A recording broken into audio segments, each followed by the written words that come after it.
starting the stream. Yes, we should, Alex. I'll tweet out as us. Good morning, everyone. This is episode 230. Yes, 229 was the Cantina audio, so last week was 228. So we're really clocking up the episodes. We're sort of cheating, but you know, you do what you do. I'm tweeting now. And there's a tweet from Turg I want to include. Let me do that. Tweeted. Do you get monthly subscriber Cartel coins with prepaid card? Yes. Would 90 day get 3-month Cartel coin rate? Oh, that's a good question. Yeah, so on top of the cartel coins that you already get, you get the extra. Yeah. I mean, with a 60, I would assume you you get would. in between, like is it 525 or 550? 550 per month. So yeah, For I what? don't know. I guess It's it would be the 500 same for as the 3 months. subscriber and 100 for the security key. 500 for a 1 month. Right. 5 something else. 550. Yeah. 550 for if you 3 prepay, months. you get a little extra. Oh, okay. 600 for 6 it? months, something like that. Yeah, I've had that all along. I think Come on. I think I'm getting gypped. You're doing it monthly. What a waste of money. No, I did 6 months. Well, there you go. You should be There getting you go. at least 600. I think it's 600, yeah. Yeah. Oh, that's what it is. That's all right. I was thinking the total was 600, but no, I do get Nah. 600 for subscription and then an extra 100 for the security key. Okay.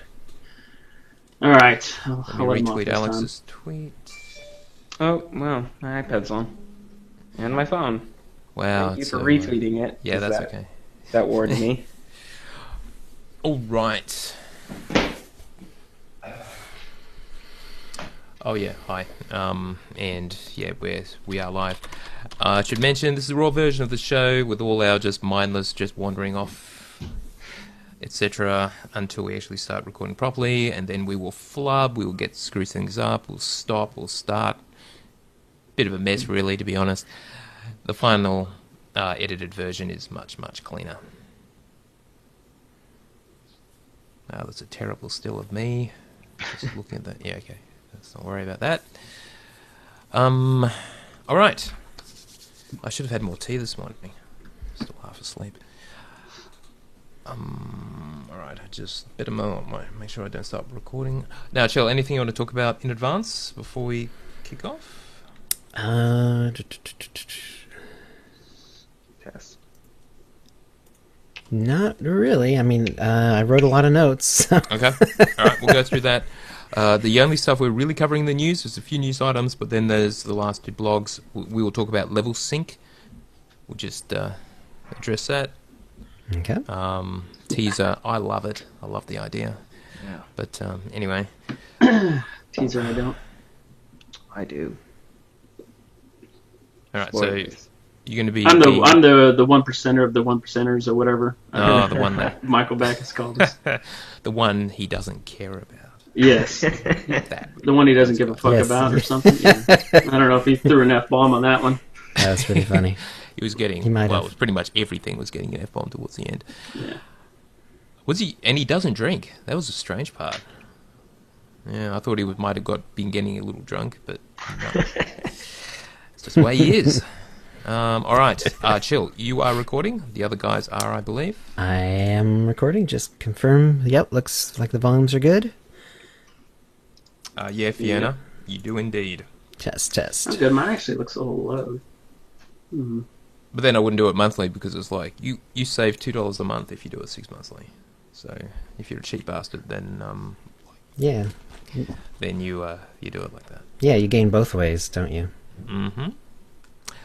You're paying less and getting more CCs out of it. Absolutely. Can I restart my recording? Because I want You to can listen back to it just to make sure. 'cause it looks a little low. Sure. Yeah, that's fine. Test. Yeah. Mine. Or F-bombs. Did I Not mention I here. found myself swearing at work? I really shouldn't do that. I don't know why. It's so bizarre. I mean, in Australia, it's actually kind of socially acceptable, but believe it or not. But still, if one is Right. professional, one shouldn't do that. All right, you good, Kuzay? Test. Yeah, it seems like it's a little bit better than it was. All right, you are recording. Yeah. Are you in studio mode? I am. All right. Until What my about you, computer Alex? crashes. Mono. In the Hangout, did you put it in studio just so it doesn't... The Hangout. Okay. Where does it say that? The settings gear icon. Hover over our faces, and then you'll see a gear. Ah, okay, yeah. Yeah, change that to And then- studio instead of voice. Yeah, it Okay, says voice thank change to you. studio. All that That does way- is make sure the Hangout doesn't automatically alter your volume. Chill. Yes. Found this a Before- while ago. Additional Yep. diagnostics to improve. Very good find. Maybe you should put that on the essential guide for guests. That might be useful. I It's guess. not already? No, maybe I just skipped over it. That is fucking outrageous. Yeah, Tia. Put it on there. I'm sorry. Off the left. Do I want to? No, just. Yeah, I think that should be good. Alright. Alright, let's check Audacity. Nah, I have you coming out of just one ear now. Yeah, I on the thought, left. was that just me? Say something else, Alex. Why? Is something wrong? Yeah. Okay, what's the? Yeah, you're only on out of one ear. Okay, wait. Okay. What? How did, Odd. how did you manage Oh, that? I think I know why that might be. It's because when I do my podcast, this is technically my recording studio, so I have another mic plugged in, which means Oh, I probably yeah. can't do studio That's all right. because, yeah, I'm gonna have to change it to voice. I'll fix it in Otherwise- post. It's yeah. fine. Okay. Okay. All good. All right. Yeah, we have mucked around far too much. God, it's 5-2. All Oh right. my yeah, god. Yeah, it's 5-2. Let's get the fuck on with it. Okay. Let's rock.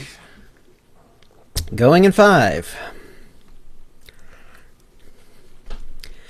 Hi, and welcome to the UtinaCast. We are now a part of the tribe. This is episode 230, being recorded on Wednesday, October 14th, 2015. I'm your host, Chill, with our producer and co-host, Tio. Hi, Tio. Hey, guys.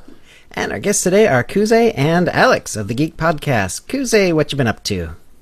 I'm going to keep mine short since it's what it is short. I finished up my McKeb Stage Weekly on the Imperial side. Nice. And other than that, I've been logging in the game at periodic times, trying to pick up all the old crafting schematics to fill out all the missing gaps that I had. And just for the main reason of costume design for companions and for myself. So if there's a lot of cool looks with a lot of those old schematics, and I want to be able to craft them in the future and not have to rely on somebody else. So I'm trying to pick up as many as I can. That and to have something that's not in the game anymore is always nice to have. I will add that if you log on and you're looking around for crafting schematics that you don't have, don't just buy everything that you see. Wait until later on, because people are trying to gouge right now since things are going away. So I've actually logged back on, and I bought one the other day for 5 credits. That normally other people were selling for like 10,000. So we don't have a lot of time left, but you still have a few days to mess around with before you wait until that last time. And I don't know if the ones that are currently in game are going to be there later, and they're just not going to have them drop anymore, or if they're just going to totally get rid of them. Like, I don't know what's going to happen with the schematics that's The in your schematics. inventory. It seems unlikely they would just sort of make them all vanish.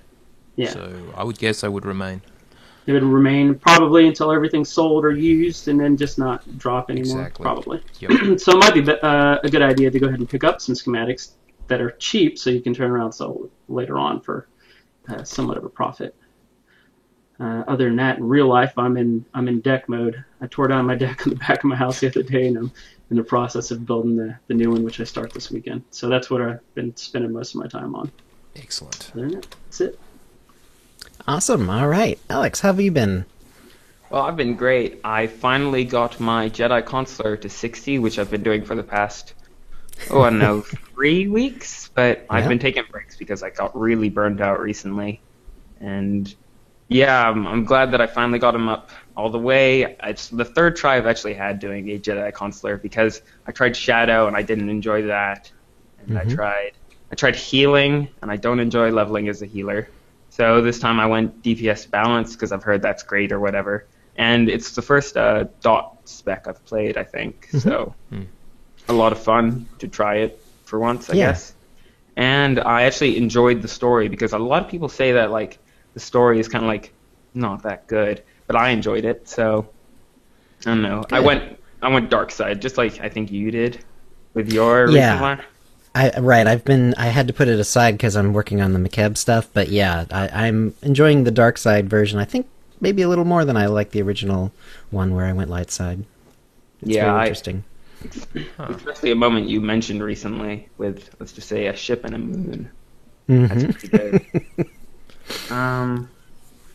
What else? Let's see.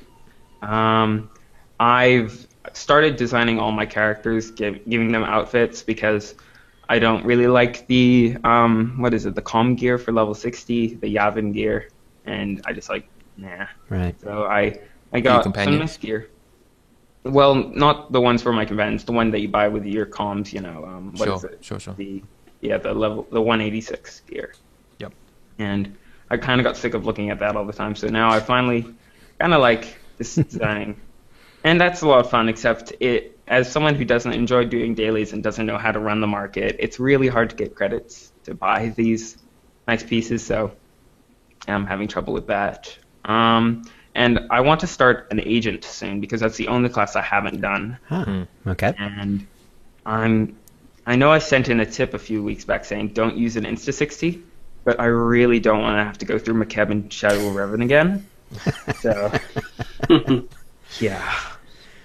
I might be going against the one tip I sent in recently. And that's not ideal. Right. And Well, I am, yeah, and you won't get to see the story. well, yeah, and I've heard that the agent story is the best. So, It's awesome. yeah. How are you you're still liking it, Tio? Or did you like it when you were done with it? I'll get to it. Okay. Sorry. And on the topic of the McKeb stuff, I've basically done most of the Republic side, but then a heroic glitched out and it wasn't giving me what I needed. I don't know which heroic it was, but I think I needed to like destroy some missile batteries or something. Yep. And it glitched out and I didn't know what happened and I just got really demotivated. And this was a few weeks ago, and now I realize I have like I don't know how many days left, and I'm like, you know what? I'm not going to get that gazebo. Yeah. Ooh. That's It's gonna be. disappointing. Yeah. It's rough at this point. You We can have 1 still do week, it. so Less than a week. Yeah. you might need multiple characters. It's Yeah. tough. Well, McKeb is nice to look at. It is pretty. It definitely is. Yeah, I'm quite lucky that I've actually got a holiday right now, and so the early access launch is on the 20th, right? Yes. So that means that I get 1 whole day of coffee before I go back to school, which is great. But yeah, I'm deciding who I want to take in first. It'll probably be Troja, my trooper. So yeah. And Is that more or less your main? yeah, I've played him for many years. I've actually sent tips in as Troja a few times, and you might remember that was about a year ago. Yeah. Yeah. And yeah, I usually play him as a healer, and it's just a lot of fun on him. And Cool. my first character. And yeah, other than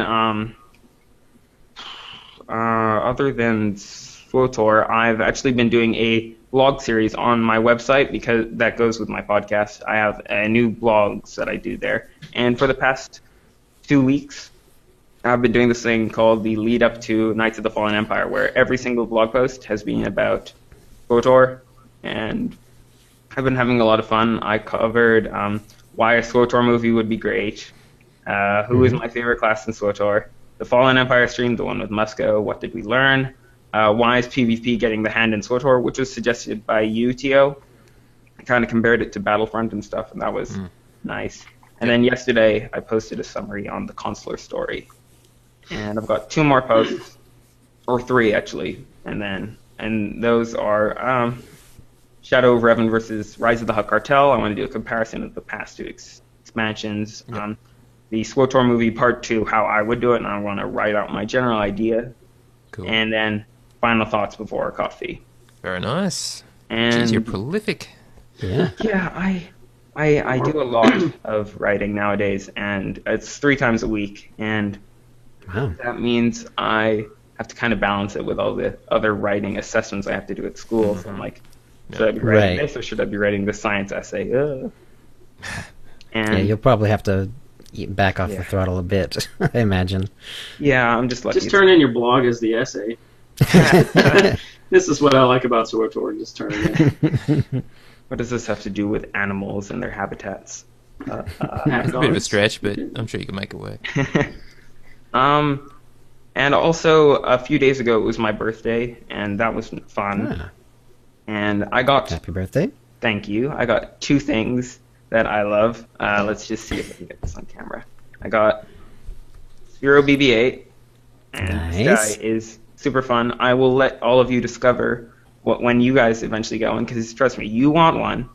You don't know it, but you do. I'll let you guys discover everything, but 3 words. It's a trap. I'll leave that there. If you played with it, you know what I mean. And I also got this book, Star Wars Lost Stars. I don't think you can see it that well.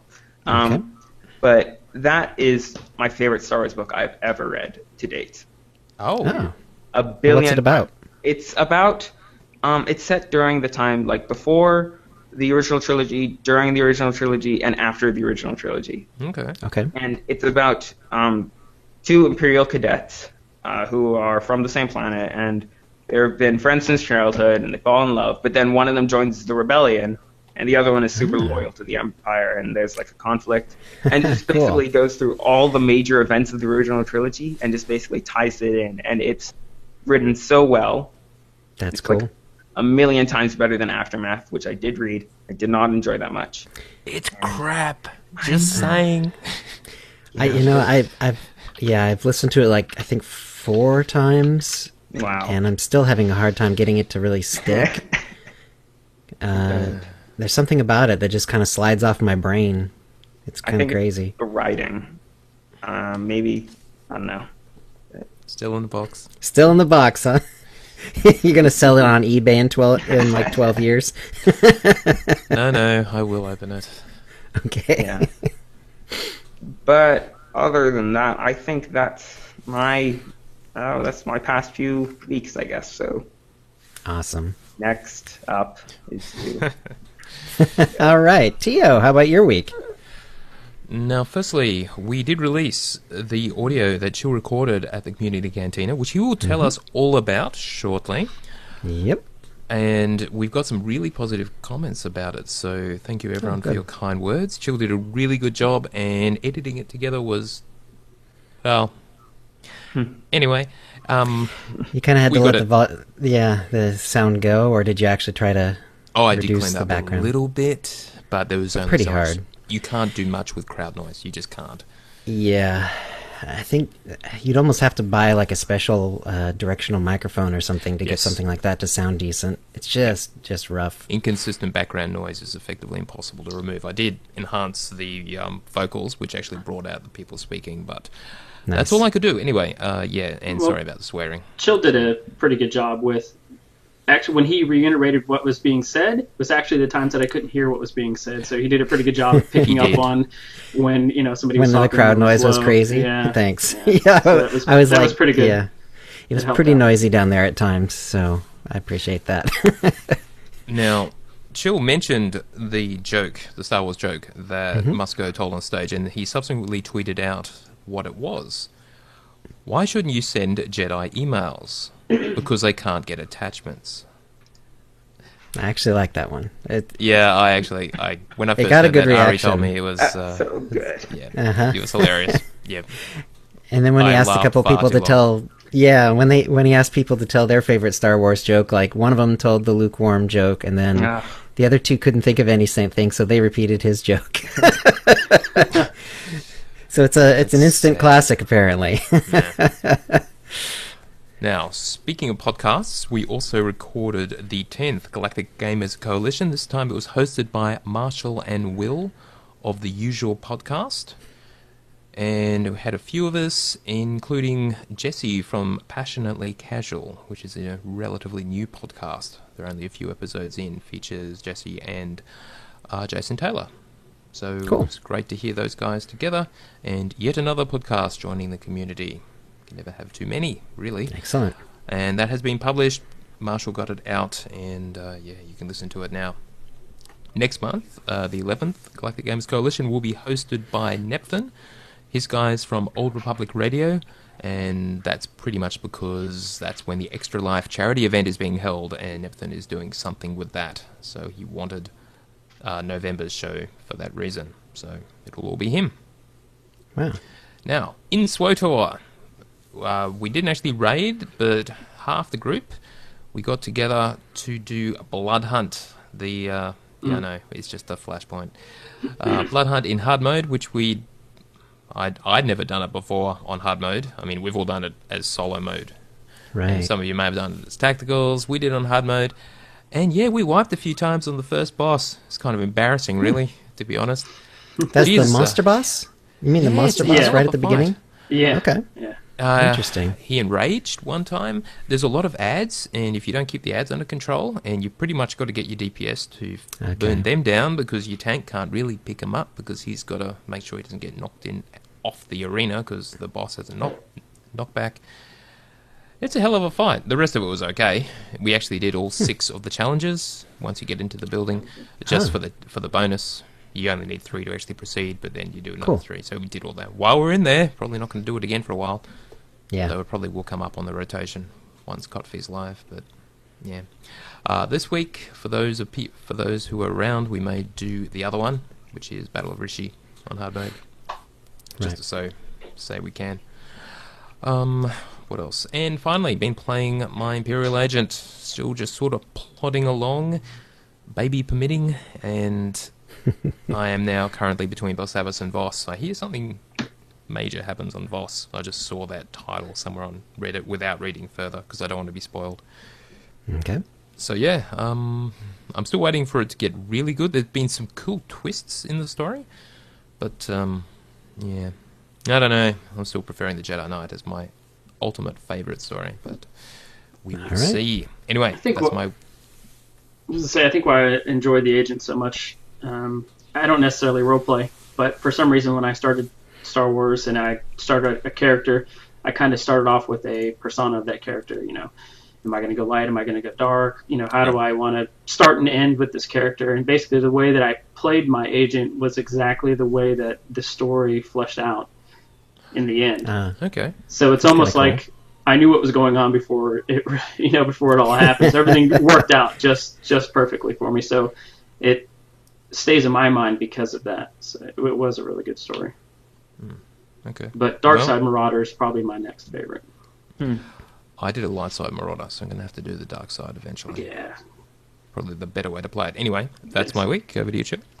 All right, first a quick shout out to the chat room. We've got Barbed Wire Jones here, Blacklock SWTOR, Blue Storm 88, Bobby Blue, Dark Edge Gaming, Darth Brundlefly, Dekion, DreadX, 86er Malice, Force Chuckle, Fianha, Kahana, Gaddick Teague is here, hi GT, Gorham X, Hupra, Enixis, Jagged Fell, Jawkins, Kevlar, Jade Walker, Lady Katiara, Master Liu, Miss Michester, I'm going to guess, Moralan, Nicodemusel, okay, Pelace, something I really can't pronounce because there's no vowels, Rigetti 85, Arjar 75, Kuze's here, RTA Live, Sandman BK 15, Scott Thomas, Siskaetska, Sithfish, Sukaiberu, the Zez, the Coralie, Thunderlily, Trig PT, wow, a lot of people here today, Vivi, Vix 89, Zamzam, the PvPer is here, Xblade 068, and Xking 5V. Hello, everyone.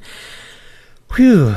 Just to get out of the way real quick, in-game, I finished the Republic side McKeb staged weekly achievements. It's going to be a real stretch to get the Empire side ones all done because I think I did like one full pass at them and then failed the Heroic 2, so I need to get the Heroic 2 done. I need to, and I have to do them in the right order. Anyway, it's going to be a little crazy trying to get it done. But I hope to get it done this week before it goes away. We shall see. All right, of course, the main thing was going to New York City for the New York Comic Con, and then followed by the SWTOR Cantina, which was amazing. So I'll start with the New York Comic Con during the day. So at the Comic Con, went to the Star Wars Rebels Season 2 panel, and two of the writers-producers were there, along with the voices of Ezra, Taylor Gray, Ahsoka Tano, Ashley Eckstein, and the seventh sister, Sarah Michelle Gellar, who was signed fairly recently. Gellar was, in fact, unannounced ahead of time officially, although it did kind of leak out on the day, so I knew about it shortly before we actually saw her. So that was pretty cool. They did a season 2 teaser trailer. It's about 3 minutes long, and it's really excellent. I suggest you watch it. I have a link in the show notes, and it's also really easily searchable on YouTube as well. And there's a SWTOR-related note from the trailer. So Sabine Wren, who is the bounty hunter character in Rebels, she announces herself as being of Clan Wren House Vizsla, which is cool. That means she's sort of related, at least in Mandalorian terms and possibly by blood, to SWTOR's Shae Vizsla, the same bounty hunter who helped Malgus attack the Jedi Temple, and whom we fight on Rishi under the nickname Torch. So in Bloodhunt. So that's pretty cool. The thing about that is, in the Clone Wars TV show, there was a Mandalorian, the leader of Death Watch, by the name of Pre Vizsla, and he is canon, while we are still unsure whether SWTOR is canon or not. So yeah, I know. there's still probably, or possibly, I should say, a connection between the two. Yes, Shae Vizsla, Sabine Wren, but I still think it's cool, and yeah. I understand it's definitely tenuous because of that, and also you could certainly, they could certainly write in even if they ended up making it canon, they could certainly write all sorts of things where, like, House Vizsla, gets completely wiped out at one point and comes back, but they rename, someone else creates a house that has the same name. I mean, there's all sorts of things that could happen canonically between now and then. I think it's cool, though.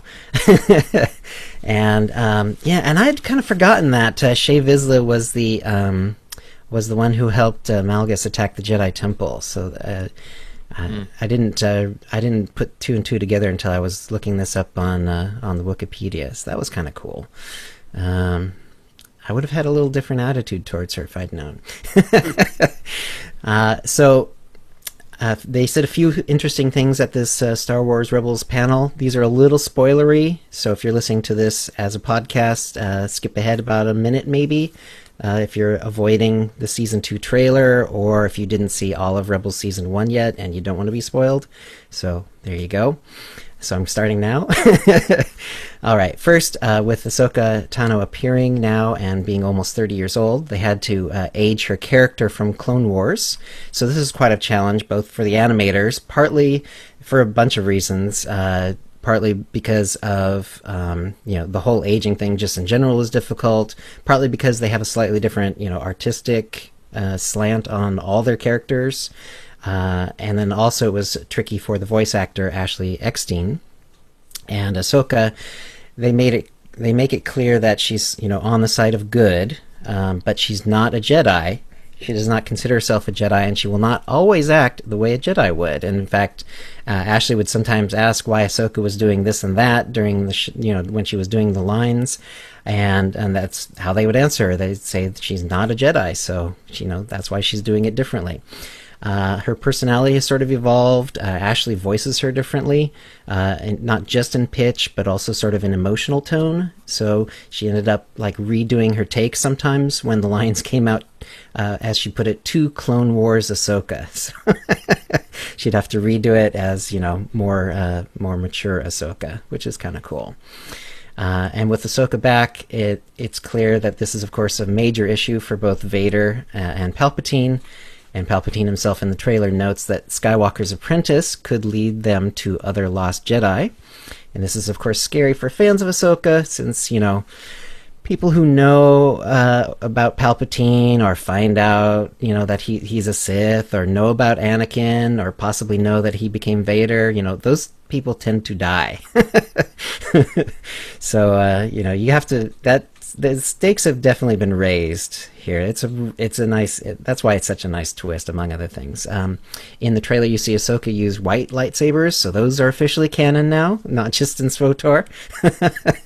And she still seems to wield them with her rather awkward but very cool looking reverse grip. So there you go. So and yeah, it was fun to watch the whole thing, and there wasn't a whole lot of really deep stuff going on in terms of reveals or something. I mean, most of the real reveals were kind of within the trailer themselves, you know.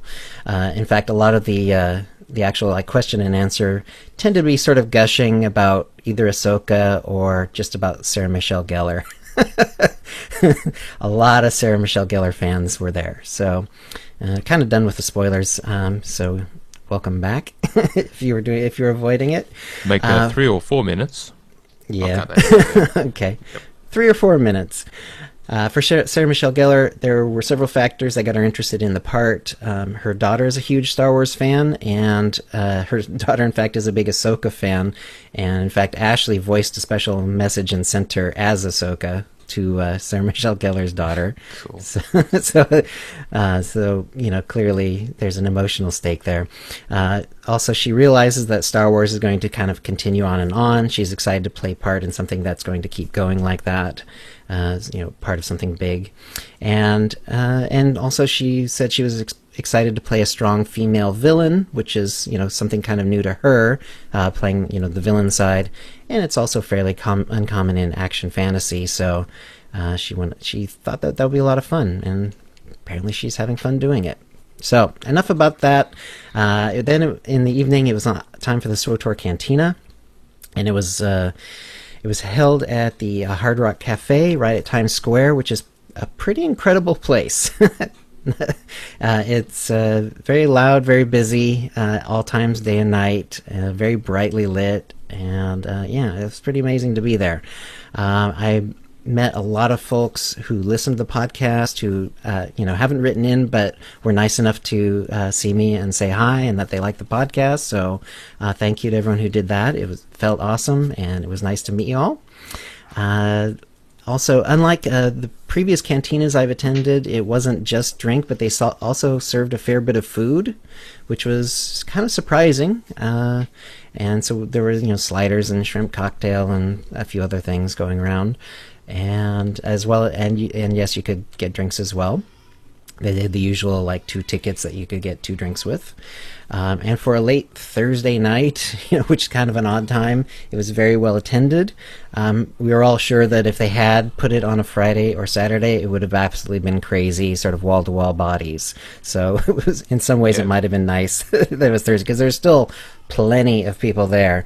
The crowd was great. They were very enthusiastic, and yeah, it was a very nice crowd. When I was there, I met Neptune, I met Oofalong, they were awesome. I met a friend of theirs named Chris, who somehow got a hold of an official SWTOR developer shirt, like a polo shirt, and then he shaved his hair down and cosplayed unofficially as Eric Musco, which was pretty funny.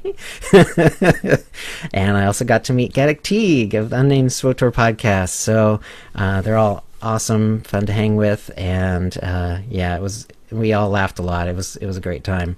We should also mention that JD has put out an episode of the Unnamed SWTOR podcast talking about the cantina. So good, yes, and he did that. We had different approaches. You know, I did the vocal recordings, and he had a pad of paper and a pen, and he was writing notes like mad. Yeah. So yeah, I can't write that fast, so I was happy to do the actual audio capture. Apparently, instead. there were multiple people recording, from what JD was saying. Yeah, I think there usually is at these things. I didn't actually see anyone else doing it, but it doesn't surprise me. So, so basically, most of the information I got during the cantina is now episode 229 of the UtiniCast. I wouldn't call any of them, you know, major bombshells. One question that I found interesting was Michael Backus sort of confirmed that they do think sort of years ahead on the storyline. You know, the question was sort of phrased as like, you know, if SWTOR has to end. Do you have an end, story in mind? He didn't quite, land on that, but he did, confirm that they are thinking well ahead of time as far as story goes. It sounds like multiple years, multiple expansions sort of thing, at least in a general way. And then he gave a couple of tips, like the tricky part of telling one of these like ongoing stories is that sometimes you get ideas and you want to put them in right away just because they're so cool, and you have to sort of stop, put it aside, write your story with whatever it actually needs to be a good story, and just kind of remember the idea for later. So, what do you think of his answer to the Better Than Cross server? How he said, "You can put this on fucking Facebook." That's a direct quote, by the way. Yes. And one year would both be announced and implemented, and then Musco had to kind of like soften it for him.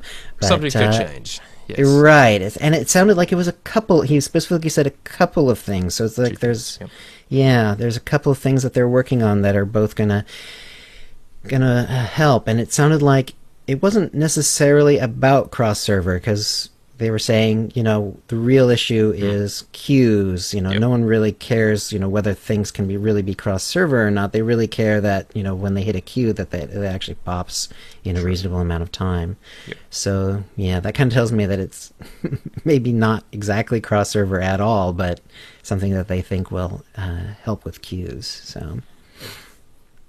All right, and of course, there are lots of people interested in asking questions afterwards.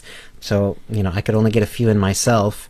So, of course, I did. I had my list of all the questions that folks wanted me to ask them, and but because I only had sort of a limited number of question slots, so to speak, because he was very. I was mostly talking with Bacchus, and he was very specific about going around and asking people in order, more or less. Not letting one. One or two people sort of dominate. So the ones I asked tended to be more open-ended, like Kuze's, are there any Easter eggs in the game that no one has found question? And the answer he gave was kind of cool, was that there's one or two things that he knows about that it's never been on the forums to his knowledge. So it's sort of the kind of question you can never say, has no one ever found it, because they might have found it and never talked about it. But as far as he knows, there's a couple things in the game that no one's ever mentioned that on the forums. So that's kind of cool. Yep. Yeah. So yeah, the more I just wonder how in depth that Easter egg is. If it's like a small thing, like it's something like a sign or something that they put in somewhere that in a word that reads funny that nobody's picked up on. I was more along the lines of, is there a quest or secrets or something else that's more involved? So who knows? His definition of Easter egg might be not the different. Same as mine. Yeah. Maybe it's like the Circa box, which turns you into a box. Maybe it's an item. Something like that. Yeah, I mean, that would be cool. But either way, there's something out there. Yeah. Yes. Yeah. So I kind of asked those sort of more open-ended questions, and the more straightforward mechanical questions, like what happens if I use my automatic level 60 character, but then I decide to delete him? Will I be able to make another one? Also, an interesting question that I want the answer to, but because that's more straightforward, I've put all those into an email. I talked with Eric about this ahead of time at the cantina, and he said, "Yeah, go ahead and shoot me an email." So I've all the questions that I didn't get to ask at the cantina are in an email to Eric, and he actually said he wouldn't be back in the office until Wednesday, so today. And since he mentioned in the cantina that he's from Queens, I'm kind of guessing that he's taking some time to meet with his old friends and family. So good, that's awesome. And so I can't wait to hear back from him, and we'll get all those questions answered. Hopefully, next week or two, and I will follow up if I don't hear from him, of course. Okay. And as far as speaking of Musco, for me, out of all the sort of stuff that sort of came out, was the part that was most interesting to me was when Musco was talking about their sort of odd détente relationship with the data miners.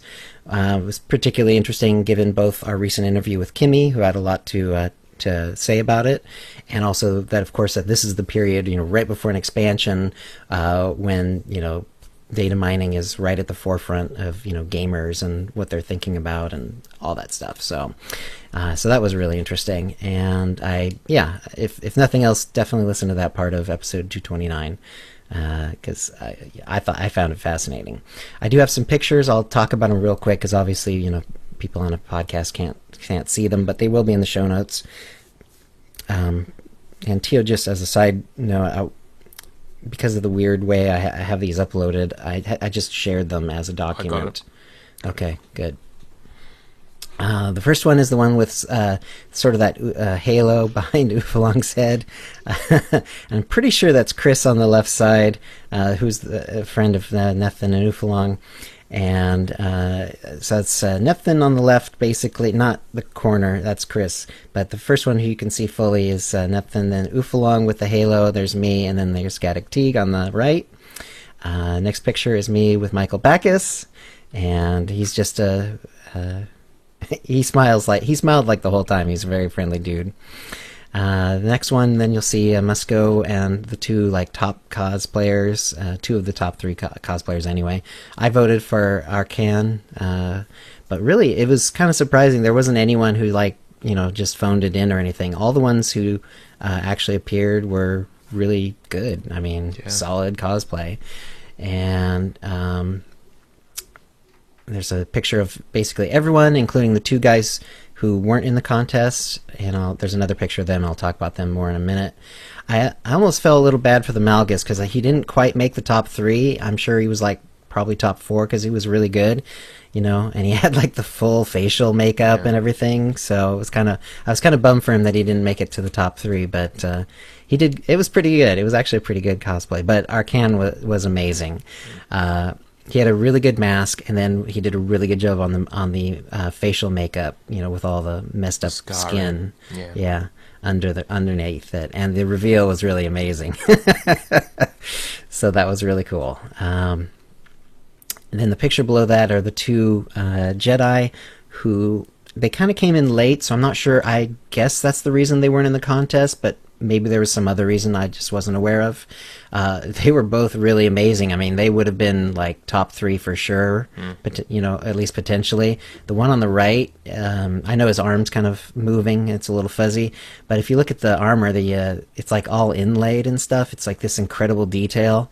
It's a really unbelievable job. And even the guy on the left, though, his is really good too, and it's really accurate as well. So, yeah, really nice jobs there. So below that, in the yellow T-shirt, there's Gaddock Teeg, and he's fun and friendly, just like you'd expect him to be from his podcasts, and and the picture shows it. And there's Ufalong and Neptune below him, and they're it was a lot of fun to meet them. And then below that is Musco with his cosplay doppelganger, Chris. So, So it was pretty funny. He kept trying to actually get in the contest, but of course they wouldn't let him. They said because it wasn't a character, they couldn't allow him to in. But it was pretty damn funny.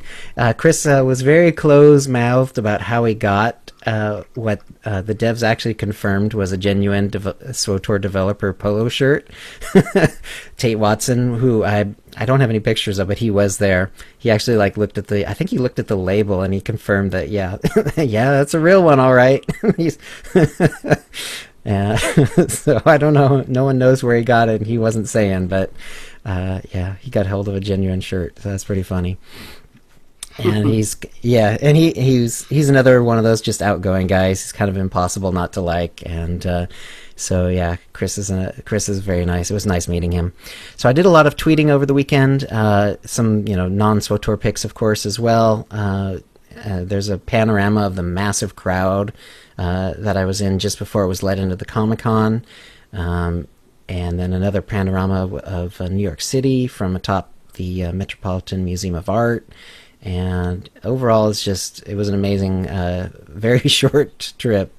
I didn't get any huge bombshell answers from the devs, but it was still a very interesting, very engaging cantina, a lot of fun to attend.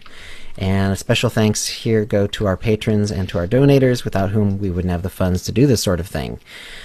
So, So did you guys have any questions about the cantina that you wanted me to go Well, over? I was or- just looking at the cosplayers. The one Jedi with the robes on. I was wondering if he came on a motorcycle and if his robes clipped through their motorcycle when he was riding it.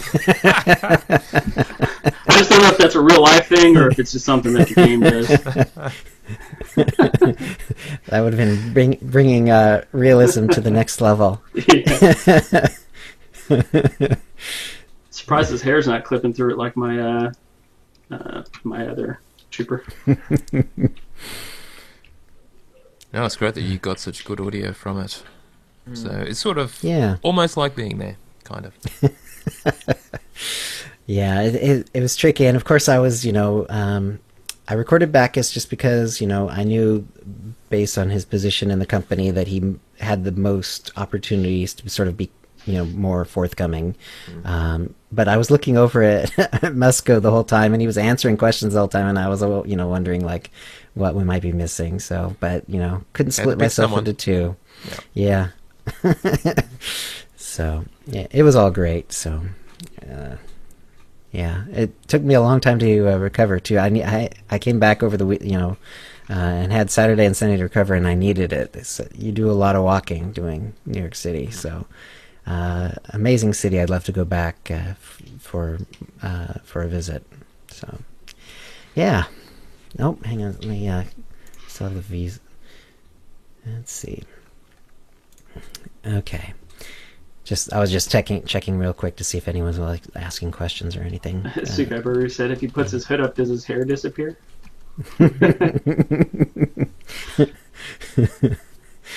Or if you have a helmet, does it go away? Yeah. All right. Well, that was certainly the longest my week I've ever done. Mm-hmm. In a day. So that's all right. but worthy of it. So there you go. Absolutely. So that'll get us to the tip of the week, and we've got 3 of them this week. And we'll start off with one from Knight, who likes to do the audio clip thing.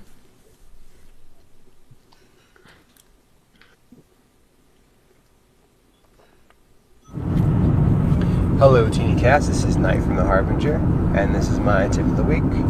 It's going to have to do with a couple different ways you can use the focus target mechanic in war zones and arenas to help you swap to your priority targets quicker. Now, one way I use it when I'm on my tank is I'll set my priority person that I want to guard the quickest and be able to swap to the quickest as my focus target. Normally that'll be a healer.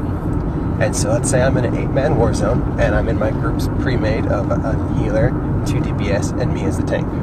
I'll have the healer set as my focus target, and so let's say we're in the middle on Civil War, and I'm hitting people, I'm slowing them, I'm stunning them, I'm peeling them for people, and let's say I'm guarding somebody else who was taking damage initially, and then I see my healer taking damage. All I gotta do is push my focus target bind. It'll take my current target, make it my focus target, but it'll take my focus target and put it into my current target. So I push that bind, I put my guard back on the healer, I push the bind one more time, the healer's back as my focus target, and the person I was targeting before is back at my target. So it's a really fast way to swap to your priority target without having to click the raid frame or having to click someone out in front of you. Another way you can use this is when you're on a DPS. Let's say I'm in a pre-made again, it's 4 of us DPS, and we're doing a war zone. I can go ahead and have somebody set as the focus target caller, so he'll be the or she'll, he, she, whatever, will be the one that calls out a target, and all you'll have to do is have them as your focus target, and when they call out a target, there's a keybind you can set up for acquiring your focus target's target. So you push that keybind, and it makes you target whoever your focus target is targeting. So all they have to do is let you know they swap targets, you push the bind, and you're targeting their target. That way you also don't have to click anyone in front of you or tap target, which can waste a couple seconds, and that can be the difference between winning and losing the objective. Anyways, that's a couple tips. I hope you're having a wonderful day and enjoy your weekend, and I will see you all around the Harbinger. Thank you. Bye. Okay. Okay. And Tio, do you want to read the next one, or shall I? You go ahead. All right. Second tip is from Michael. I'm guessing that's how you pronounce that. Michael Cowler of Harbingers of War Guild on the Shadowlands server. My tip is how to save a bit of cash on priority transport for the purpose of running dailies. Since most of the priority transport abilities cost about 200,000 credits, don't buy all of them. Simply buy the Rishi ability for 200,000. When you use that ability, it will take you to the landing pad on Rishi. You can simply turn around and use the red magic mailbox to access all the other planets for daily missions. CZ198 works for that as well. Yeah. Yep. All right. Pretty much go to the fleet as well, right, though? Is that True. correct? Yeah, but when you Yeah. go to the fleet, then you have to go into the doors, into the shuttle Right. bays, and Yeah. then A little use the bit one longer. there. Yeah. Yeah. The CZ198, normally enough. there's not a lot of people there, and it loads fairly fast, so that's the one I normally choose to go to. Good idea. But either way, I Makes mean, sense. it's a good tip to pick one and Right. get to the I'd say in others. general, yeah, dailies aside, Rishi's probably a little more useful, just like if you're going to do an operation there. or currently, something. yes. hmm Yeah, Yes, currently. well, much And longer. and after 4.0. Right. Yeah. No, they'll all be the same. No operation will be superior to the other. So, anyway, our last tip is from Mariachi, who says farming kills in Colocoid War Games is old news. Why not farm kills and make a decent chunk of change? Kaon Under Siege will net you around 200 kills, 150,000 credits, plus gear and deco drops that could easily bump you up to 250,000 credits, and should only take 25 minutes or so. One note, be sure you have your companion's attack button keybound so you can order them to focus on the mercenary NPCs that will CC you for extended periods of time otherwise. Yeah, those are so annoying in Kaon Under Siege. Yeah. Yep. I believe this method is going away with Kotfi, so use it before you lose it. Okay. Yeah, given they'll all be scaled up, so... Oh, okay. Yeah, that's a bummer. With deco drops in Colocoid War Games, there's a turret that sells for around 2 million, and I think it took me about 15 times going through Colocoid just to get one drop. So it's kind of rare. But I think with all the flashpoints that are coming out and they're trying to make it relevant, that we'll see a lot more of these items. So it might not be as worth as much in the future. Yeah. Because that will decrease the price or whatever. I don't know. I don't understand the market. Yeah. But, Now, they're saying as far as farming kills, that's for the companion achievements. Mm-hmm.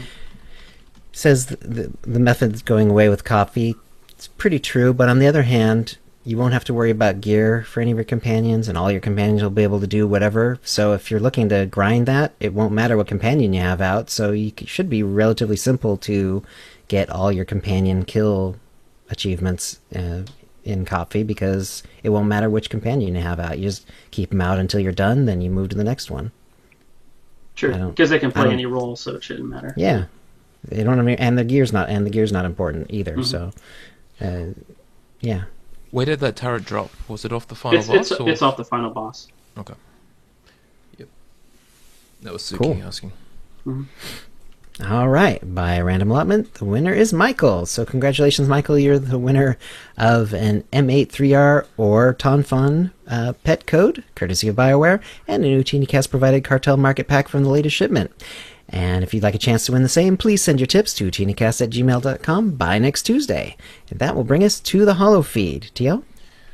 Oh my god, we've got so much to get through. Alright, so let's start with some general news before we get into the blog post, which we will need to cover. Remember, this is the last week before Knights of the Fallen Empire goes live next Tuesday. Well, actually, Game Update 4.0 for sure on 20 October. If you have early access, you'll be able to play the story in Knights of the Fallen Empire. For everyone else without early access, 1 week later, 27 October. But no matter what, Game Update 4.0 is almost here. So, just in the news, they have just updated the launcher. The update is available now. It just restarts itself, so there's no downtime or anything. What they fixed was an alert sound will now once again play Ah. when the play button becomes active.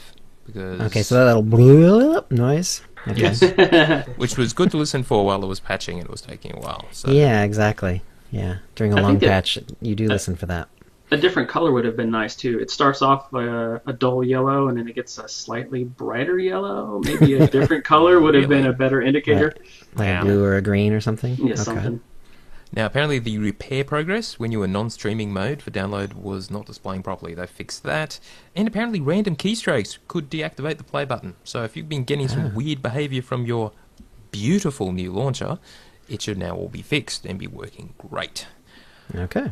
All right, now all preferred players got a bit of a shock because in a post on EA's new SWTOR help site, the Answer HQ thing, they stated that as of Knights of the Fallen Empire, or as of Game Update 4.0, preferred players would have a maximum of 14 characters. At the moment they have 6, they can purchase another 10, giving them 16, but even with an Insta60 they cannot have more than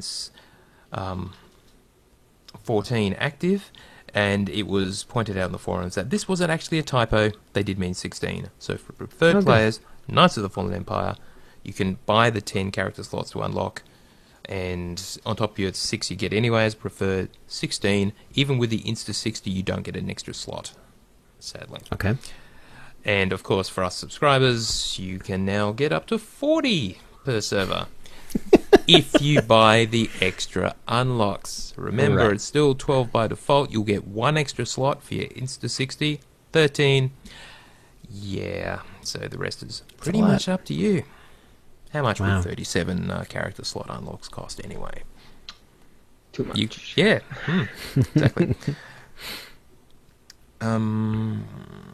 Next, now we had talked about Conquest being balked and the fact that rewards just were sort of not being given out consistently for guilds, and they were going to switch it off for a month.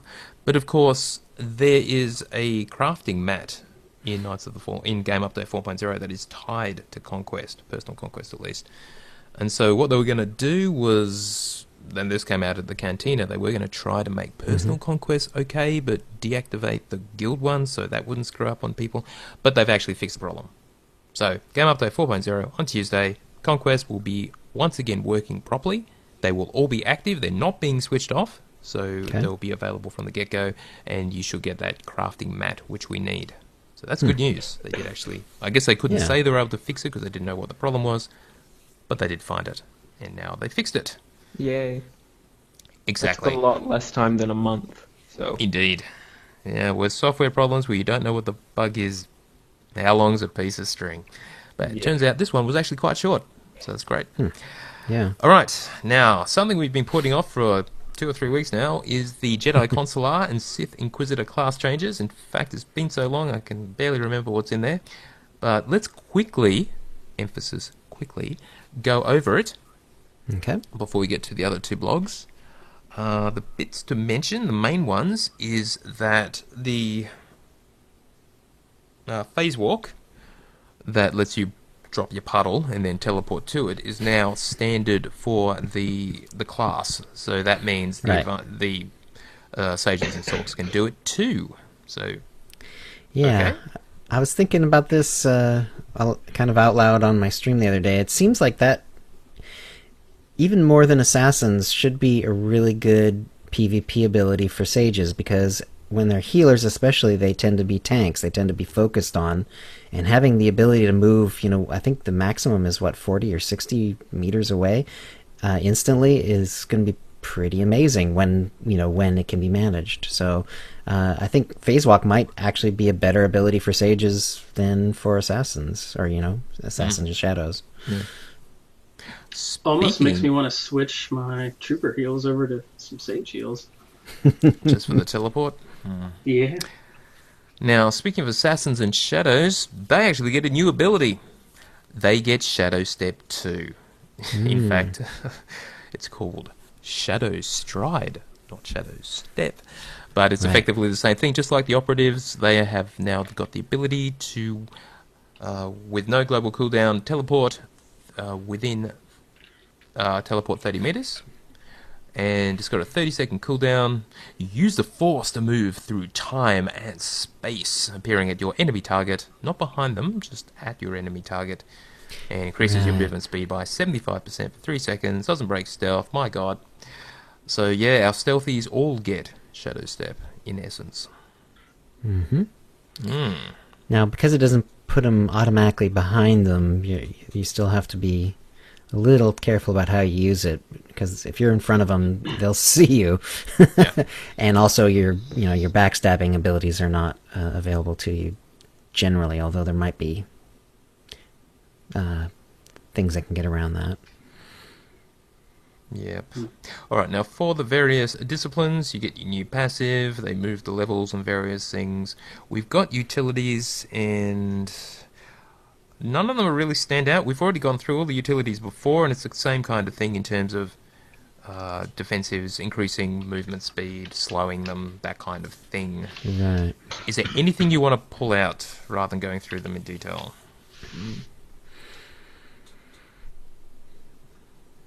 Oh, one thing I did want to mention, in the heroic, the last tier for Sorks and Sages, your force barrier, the force mobility utility will allow you to use force barrier while moving. Ooh, Yeah, now that's kind of cool. that's So, kind of OP. Yeah, that could be a really little bit, useful. yeah. Hmm. Oh, and the also for Sorks and Sages, the utility that causes the stun when your bubble breaks is now in the 3rd tier. So in heroic, making it a bit harder to get as well. So Interesting. the bubble stun is just that much harder to get. Gosh, that was never my favorite one. Just because, yes, it's more CC, but it puts more resolve on them, a lot of times relatively cheaply, like it's a pretty short stun, and yet it's a pretty good chunk of resolve. And of course it only affects when your own shield pops. So it was never my favorite anyway. So, but I don't know. Maybe a lot of PvPers were using it. Probably PvPers are better than me then. In that case. All right, that's pretty much it for Inquisitors and Jedi Consulars. And yeah, I guess we'll see how it all plays next week. Game Update 4.0. Alright, speaking of that, we've got some combat changes. This blog post was by Rob Hinkle, lead system designer. There wasn't a lot that we haven't already heard, so just a reminder really that let's start with stat changes. Remember, your strength, willpower, cunning, aim, all going away, all being replaced or renamed, whatever you want to call it, by a single stat called win. I mean mastery. It acts identically to the primary stat. No other change. Now, they have changed what endurance does. It gives slightly more health per point once you hit level 65. We felt that health totals were a little low compared to the offensive output, is what the blog says. Surge has been rolled into crit. We knew about that.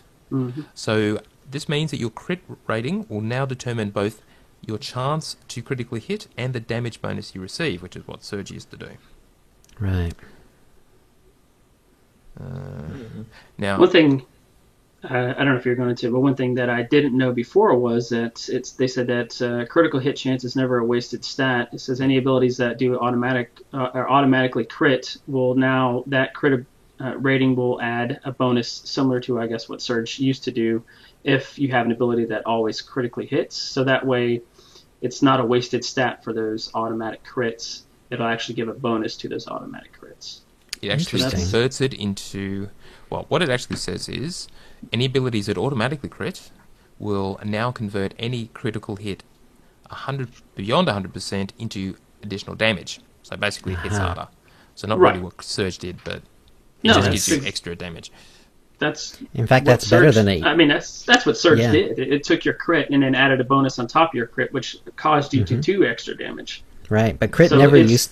crit never used to do that. Somewhat doing the same thing. It's not the same it's format or the same function, but it's right. the outcome is the same. Yeah, it's kind of a boost, though, I mean, for those specs that do have auto crits, because crit never used to do that. So... it's pretty slick that it's going to do that now. So now this one about accuracy is interesting. They have increased the base accuracy for white damage, your basic attacks, from 90% to 100%, the same as it is for force and tech, which essentially means that we always made sure we got to 109% accuracy to ensure that our force and tech attacks always hit. Is that right? Yeah, getting well, that right? 110, 109, yeah. Well, 109 for most advanced classes or Yeah. skill trees, but the ones that were dot spec, they wanted you to go a little bit over just because of using other abilities relied on other ones, and it would stack up to where if you didn't have over, you would actually be missing out if you were playing a certain dot spec. Right. Yeah. So for the other but- ones, you resist under. Yeah, but for the white damage, because it was 90%, there was effectively, you'd have to pretty much, I'm not even sure it was possible to gear entirely accuracy to be able to make sure all your white damage hit as well. Yeah. But now, white damage will hit just as well as your yellow damage, effectively. So Is this there... will be interesting for those characters, melee particularly, which depend a Yeah. lot on white damage. So it'll be Do interesting to see what offhands- effect this has. Yeah, offhand still have a lower chance to hit, is that right? As far as Yes, I don't seem to remember that... what it was, but yeah. Yeah, I don't remember exactly what it was, but I remember it was significantly lower. So I guess that will still be sort of an issue for dual wielders, but Yeah. certainly makes it easier. So, okay. Now, they've rearranged stats on the mods a little bit. Power and defense share the first rating slot on mods, while the rest of the stats, accuracy, alacrity, crit, absorb, and shield, will share the second rating slot. Now, this is presumably on enhancements. That's what it looks like to me. I think that's Yeah. what they're getting at. That there's only think so. for your modifications, your only choices are going to be power and defense, and for your Right. enhancements, is the rest of it. On the second rating slot. Yeah. Yeah. It's not really well worded, but I assume that's what No. it means. Alright, let's talk about level sync, because that is a somewhat controversial topic. People love it, people hate it. Remember, it means that every planet will have a level sync level. So, for example, if you're level 60, you return to Alderaan to do some missions, your character will be scaled down to level 32. When you're under level sync, they made it specific. Your stats, your armor, and your weapon damage is all modified to be the appropriate level. Right. So that means even if you've got raiding gear, it isn't just all of that plus whatever your normal stats are scaled down to, all of that is scaled as well. Yeah. However, they will not take away any abilities or passive effects that you have. And you will earn scaled experience. That is, if you are level 32 or leveling on Alderaan, you've been level synced to level 32, you will actually get level 60 level experience. So that is amazing. It means that you can actually pretty much level, once you're at or past a given planet's level range, you can just level there. You can go If you back wanted to, level. yeah. If you really like Droman Koss, you can just level there from 60 to 65, I guess. Yeah, If you don't or- give a whistle about the Kotfi story, which would be crazy, but I guess could happen. maybe just for variety after the 7th or 8th character. Yeah. Or better yet, let's say like if you're trying to help a friend level or something, and Yeah. so you don't feel like you're wasting your time. Yeah, that's the thing I love about the level sync is I have a lot of friends, and I'm sure a lot of us do. We have people we want to introduce to the game, and maybe they don't want to subscribe or whatever. And all my friends are like that. They don't want to pay money. They're like, why should I pay money to play a game monthly? And I'm like, whatever. And basically, when I always overlevel them, and it's great that I can now keep up with them because that's one of the reasons my friends originally left. I got to level 30 while they were still level 12, and Right. you know they left because I was way too overpowered and I would beat them in duels, and they didn't like that. Actually, that's mostly my fault. Maybe a little bit. But yeah, I'm super happy about this change, and I loved heroics back in the day, Mm-hmm. so this is great for It's me. all win. It's all Yeah. win. Yeah. Yeah. Now, as far as turning it off, it is being, I mean, as we talked about before, it could be exploitive. That is, you could just sort of go your way somewhere and then switch it on at the last minute just to get the experience or whatever, so they don't want to do that. There may be some way to work around it, but it sounds like they're not going to. So level Yeah. sync, as far as we know, cannot be switched off. We are stuck with it everywhere. Yeah, it would be nice if they would be able to do that, but since they've incorporated a lot of things within the game to level sync now, so the heroics, like the crafting mats and stuff like that on planets will give you, more materials and XP towards your stuff. So everything's kind of tied into the level sync application that they put in. But I'm not a fan of it. I like my time where I would be able to just go get achievements, or I felt, I didn't want a challenge. I just wanted to go burn through some dailies. If I did want to go help somebody out, that, most of the XP comes from turning in the quest anyway. So you get a lot from the mobs, but really the majority was from missions, or the quest turn-ins. The faster you can get them through that, the more quest turn-ins they can turn in, the more XP they're going to get, because it didn't cut down on that XP when they turned it in, because you got helped out by a higher level. There's certain items in the game, which was kind of explained at the cantina, which I like, that, like my sniper, there's a sniper rifle on Balmora that I want to go get. But now that the item's it's going to be level synced, am I going to be able to get that item? Because it's going to return stuff that's relevant to my actual level 60, and I won't be able to get that level 29 orange sniper rifle that I'm looking for, because it's only going to return higher level stuff to me. So unless they take those items and redistribute them somewhere else, or give you another way to get them, the only way to get those items would be to start another character, wait until you got that level, and hopefully you got it on one of the drops when you're going around the planet. Some of the other things is, Seeker Droid stuff. So on Tatooine and other places, when you're doing Seeker Droid, I don't want to be bothered by all the ads that are around. Right. So, that's going to be pain, so that's going to deter me from doing that stuff. Datacrons, of course. When you're going to do Datacrons, the mobs are going to get in the way. With Legacy Datacrons, you don't need to do Datacrons, Mr. Kuzo. Yeah, but some people do, and this is for the new players, and they need to go get them. Yeah, good point. Also, the XP doesn't... Why do I need XP? So the only other benefit to getting XP, even no matter what planet you're on, you get XP. So if I'm level 32 and I go back a few planets because I want to finish up some quests that I out-leveled, that's a good scenario where at least it's going to give me some good returns on XP. But once I get to level cap, I don't care about XP on other planets. I only go back to other planets for certain reasons, like Seeker Droids, Datacrons, achievements, and all these other things. So the carrot of giving me extra XP when I get to those planets is not worth it to me. I don't know. But there are a lot of benefits to it. 50. What's that? Yeah. At least when you're Legacy level 50, there's no need for XP once you're 65. Yeah.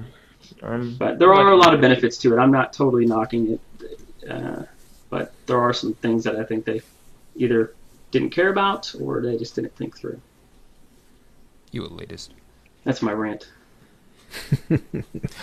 All right, so let's just quickly run through the rest. They've done some curious stuff with groups, experience and grouping. Experience is no longer split between members of a group when you're doing stuff as a group. This means the size of the group no longer impacts how much experience your character will earn. So I guess you will just get the same. The experience earned is now based on the level difference between the highest level character after level sync and the level of the NPC. Right. So if you're doing it at level with level sync, then every member of the group will presumably get a equal share of XP. So that's fantastic. Yay. Yeah, again, this is helping people play with friends of disparate levels. Right. Okay. Quietly, it seems like virtually, all the changes are designed to get people interested in coming back to the game so they can experience the story. So, I mean, that, the simplification of the crafting and the free level 60 and the level sync, this is all to get people back in the game. That's, that's what it's about. They mentioned temporary ability bars. We've already talked about that. Ability replacements. As you know now, when you get an ability that replaces another one of the new actives from your discipline path, they're sort of there as well, and you just have to manually switch over. They usually share a cooldown or something with the one they replace. They will actually replace them completely now. So they fix that, and that will be in 4.0 next week. That's cool. And there's all the companion changes, which we've talked about a lot at the moment. Now, companions that use the same weapon type will share the same ability sets. So every companion that uses blaster pistols will have the same ability set. We were wondering just what they were doing with that. The abilities for each role. So it's apparently tied to weapon. And as we heard at the cantina, some of the unique abilities tied to particular companions, such as Holiday's Mesmerize ability for will still be there, even though some may be a little bit broken at the moment. But they do intend that they won't go away. And companions will still need a weapon in order to activate their abilities. So if you don't give them a weapon, they kind of can't do anything. But the stats of the weapon won't matter. Interesting. Yes. Remember, their stats come from the character, not from the companions. Yeah, it's interesting that they would need a weapon at all, though. But I guess you could just get them whatever the cheapest is for you to get. Oh, exactly. So. It doesn't matter. Yep. Or, I think some of the abilities. I guess that it'll show in a lot of cases. They'll actually see the weapon. So I guess the only other thing is, if you like how the weapon looks. And that's why I picked up some of those crafting schematics, like for Arms Tech too. They have different weapons and things that I can craft for my companions, depending on what look I like. But it would be funny. Some of their abilities are based off of what weapon they're using. So if they're going to do a slash, but there's not a weapon in their hand, it would look kind of silly. So making them have a weapon, I think, is a good choice. Important, yep. All right, let's move on to Core World Changes. This blog was by Brian Audette, Senior Content Designer. And just in his words, what they're doing is drawing inspiration from the success of last year's, or this year's, 12 times XP boost. Drawing from the success of last year's 12 times XP boost and the more recent Epic Story XP boost, which is essentially the same thing. What they're doing is altering the core leveling experience from 1 to 60 for all players to make it quicker and more story-centric. So we've kind of heard all this before. What it essentially means is that if you follow the critical path, which actually means something in project management terms, but I'm not sure how generally, the critical path are those things that you need to do to get from the beginning to the end. There's probably a whole lot of other stuff you could do that's off the critical path, and that stuff you tend to ignore if you're trying to get to a deadline. But in this particular context, that is what you need to do to get from 1 to 60. And that includes your class story, of course, and the planetary story arcs. And then when you get to Shadow of Revan and Makeb, or Rishi and Yavin 4, right, it's the main story through that, and just ignoring all the side stuff. Those will have the purple quest icons, so they're very easy to see. The side missions that are not heroics, that have been deemed exploration missions, they will have just the regular quest icons, and you won't actually see them. They will be off by default. You'll have to go into your options to actually switch them on so you can see them. So for a new player, the only quest icons they're going to see are the heroics, which have a different icon, and the purple ones. The purple ones are the ones you want to do to get all the XP. It's unclear whether the exploration missions will have any kind of boosted XP at all. They might just have the stuff it has now. So basically, that's all you need to do. So it will take longer than it did with 12 times XP, but maybe twice as long. To level probably. Yeah, probably a little less than that, but yeah. Mm-hmm. Yeah, someone put it well a few weeks ago. They're taking 12 times XP and making it 6 times XP. So yeah, that sums it up. They are making That's basically it. I mean, we still have all our XP boosts as well, and didn't with 12 XP. Some of the XP boosts didn't count towards your actual XP, or didn't boost. I forgot which ones it was. I think the only ones that did count was the main general XP boost, and like things like class missions didn't count. So I wonder if they're going to change that with this. Yeah. Or if they're going to leave it. Don't know. You'd hope they would have sort of done a pass and fixed up everything like that. Yeah. I just know that some of them didn't count, so hopefully they took into account. With heroics, they've done the stuff we again talked about before, so this is for next week. It's going to be kind of cool. All the heroic 4s were replaced by heroic 2+, so every heroic in the game is apparently now a heroic 2+. Okay. With level sync, you probably will be able to solo those, they tell us, and every single heroic now has an instant transport button. So when you get the mission, you can press the button and you'll be teleported to a safe location close by, wherever it is, and all these missions will be available from a console on the fleets. So, wow, what do you need this personal Starship for anymore? Oh, well. Not much. So, yep. Talk about streamlined. So, yes, Yeah. still pretty amazing. And the hand-ins don't require you to go back to a terminal anymore. You just autocomplete. It's all pretty cool. So, yeah. I have a few issues with this. Okay. The thing is, for I have three specifically. Firstly, new players. When I first joined the game, I immediately recognized the triangle icon, and I was like, okay, that's a quest. And the reason I did them was because I got gear, and I need the gear to basically level up. And new players probably won't specifically know about the comm vendors on the fleet, or unless maybe they really, really like those like little tip things that come up every once in a while, and I actually read those. Which is a good thing to do as a new player, but I Right. completely ignore them now. And I don't know if it mentions those comm vendors. I don't remember it doing so. So, yeah. So I think they'll be like, well, hang on, I've only got a chest plate and like a headpiece and pants, and that's it. But because when I was leveling my consular, I got all the way to 60 without an earpiece until like I got into like Right. Shadow of Revan stuff when they started giving you all that nice gear. Yeah. And these changes also mean that in the future, whenever I go to Corellia, I will actually have to do a side quest there, because I've never done a single side quest on Corellia, which is kind of crazy now that I say it out loud. It's You mean Well, planetary? It is that planetary last story arc. planet, and usually, Yeah. usually you're kind of close to 50 anyway, or whatever. So I hit 50. I can understand that. On my first character, I hit 50 on a boss, and I was like, why bother? So I just kind of, Burn through So, the like- class story real quick. yeah, I just went, yep, I'm done. Woohoo. Mhm. And also, I think when I first saw the changes to core worlds, the words core worlds made me think immediately of like the inner core of the galaxy, like Coruscant, Balmorra, Alderaan, and I got really excited all of a sudden because I thought, oh, maybe they'll actually have like the Zakul Empire like have gone to Coruscant and taken over or something. They're changing the worlds just like the Rakghoul event, like the original one where, you know, like the ship had crashed and that shipwreck is still there. But like they would destroy Coruscant or something. But no, they should have chosen story worlds or something because core worlds made me excited.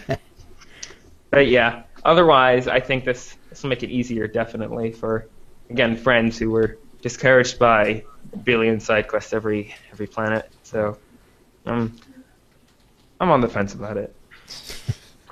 And you can still do those exploration missions. I mean, you don't have to, but you can. I do love the icon change that they that'll implemented. last. It's nice. It's what they should have had in the beginning. But I know their intent is to get new players to go down one path. But I think turning it off in the beginning may not, unless they read the tooltips, like Alex has said, they might not know that they're there. So I think it should have been an option that it's turned on and then you have to turn it off at Yeah. first. But they want to force them down that one path. Yeah. Any thoughts, Jill, or can we move on? I'm kind of wondering with level sync, is there going to be some hardcore player who like makes like a marauder and then goes 1 to 65 killing core slugs, like not leaving that very first area, not even going into the first temple or anything? Yeah, I'm sure there's Mob gonna be somebody. XP's always been low, so just grinding even at level, it would be a really slow way of doing it. But yeah, But now it would be possible, yeah, you're unless right. it goes gray. But No, it wouldn't. That's just it. I Nothing guess will it ever won't. go grey. So yeah. You won't even have a companion. It'll just be. But I mean, yeah. Well, I'm just thinking, if you're at the highest level for the planet, can it still technically go gray for like the level ones? I don't know. they made the levels. They made sure that the level sync level apparently will ensure it never grays out. Is That'd what be they hilarious. said. Yeah. You just know Yes. someone's going to do that. It's going to be like the guys in WoW who level by herbalism, you know? Well, so they'll out level the core slugs because they'll probably put you up to the highest level for that planet. Yes. So you'll eventually be higher than the core slug, but you're still never gonna probably get it to turn gray. Unless it Won't goes, get yeah. much XP, I don't but think it'll gray. If it doesn't go gray, then yeah, you can It'll be do very it. 1 green. to 65. That's for sure. Yeah. Dread says challenge accepted. Chill's next stream. Yeah, I don't think so. That'd be like my next 100 streams, man. That'd be a little crazy. Not that entertaining either. All right, so let's just talk community news for a little bit. Thanks to Kodo for his donation, and thanks to our latest Thank you. patron, Devon. If you want to find out more, go to patreon.com/UtiniCast and help us make the show by contributing a little bit of money for each main episode that we publish. Now, our friends at the Unholy Alliance and Wookiee Mistake Guilds on the Harbinger, and you can hear about their adventures on their guild's podcast, Passionately Casual. They are doing an Extra Life charity marathon, which the whole Extra Life thing is you stream for 24 hours and you play games non-stop. And people sponsor them to do that, and all the money goes to children's hospitals.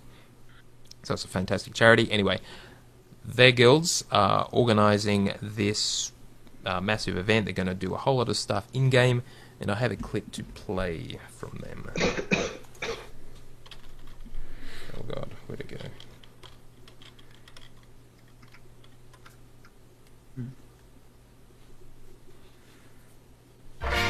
This is JT. And this is Jessie from Passionately Casual Podcast.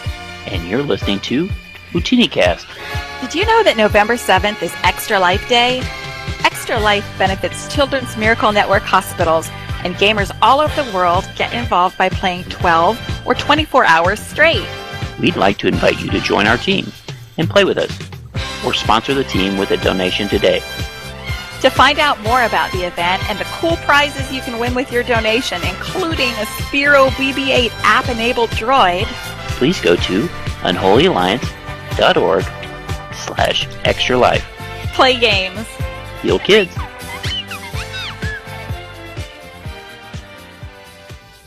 That's pretty cool. Hi everyone, listening to a TuniCast this week. Sorry. Yeah, so we will have the banner for their event on utinicast.com. You just click that and it'll take you straight through to their page, or just go to unholyalliance.org/extralife to find out more. And we also have a rating report from our fellow Utini Rager and Knight Suki. What Suki says is, rating this week is focused on getting Karaga's Palace to 100% for the raiding party. We started with Nightmare, Karaga's Palace 8-man. So some nice people in the team dropped out to get the group down from 10 to 8. The raid was a nice clean run, no issues or deaths on Karaga's Palace. If you start with Nightmare, then you will get the hard mode achievements at the same time. Now, we had some problems with that in the past, but at least it worked with Explosive Conflict specifically. But it looks like it's working with KP. Then we switched over to do Group Finder, as it was Scum and Villainy. 4 people of the raiding team had not done story mode yet. A guild Group Finder is always easy and fun with the bolster. The first few bosses were easy. The Operations Chief, the City Boss, where you kill the 4 colour groups, and the boss. We did the super group method here. This is where you take 2 people out to kill all the colours, then the raid team runs to the final boss. That beats having coordinating the groups. We never did actually try that. We just did it the traditional way. Anyway, the next boss, the Olok the Shadow. This was an interesting fight for us. Normally you kill the ads, then you get a token and remove a droid from the board. And that's really boring, as you have to kill the guy, was it 8 times? People randomly get the token and then use the board. But anyway, after explaining the fight for a few minutes, we started, killed the ads, then the Ritual Warlord, and then the gas started and no tokens. Huh.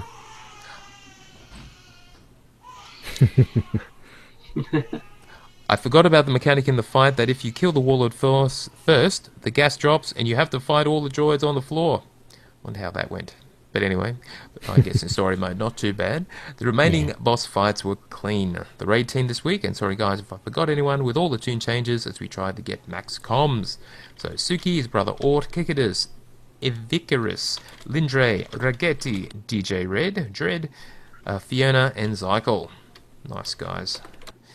And as of 4.0, it all goes back to being not so easy for everyone, but a good challenge. Yeah. All right. And that's the news. That'll bring us to the Force Feedback, where we read out your tweets and emails.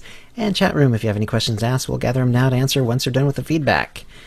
And then, let's see, Arnold wrote in the now classic joke, what's the internal temperature of a tauntaun? Lukewarm. Yawn. All right.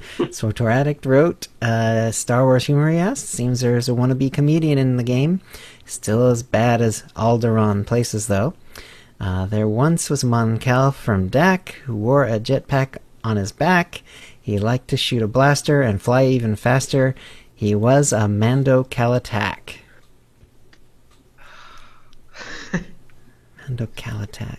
Mando Calatak. I'm not quite getting it. And apparently Gus too now. Yeah. He was a Mando Calatak. Gus is awful. What is the Mando Calatak part of the joke? I'm missing something. I have no idea. I'm laughing because it's so bad. Mandical attack. Can anyone explain that to us, please? Mandical. Yeah, I'm missing something. Okay, moving on. Ryan wrote, on the topic of the end of reusables, I'm fine with the biochem changes, but I'm not looking forward to having to keep stacks of Cybertech grenades in my inventory for PvP. If they could increase the stack size to at least 99, it wouldn't be so bad.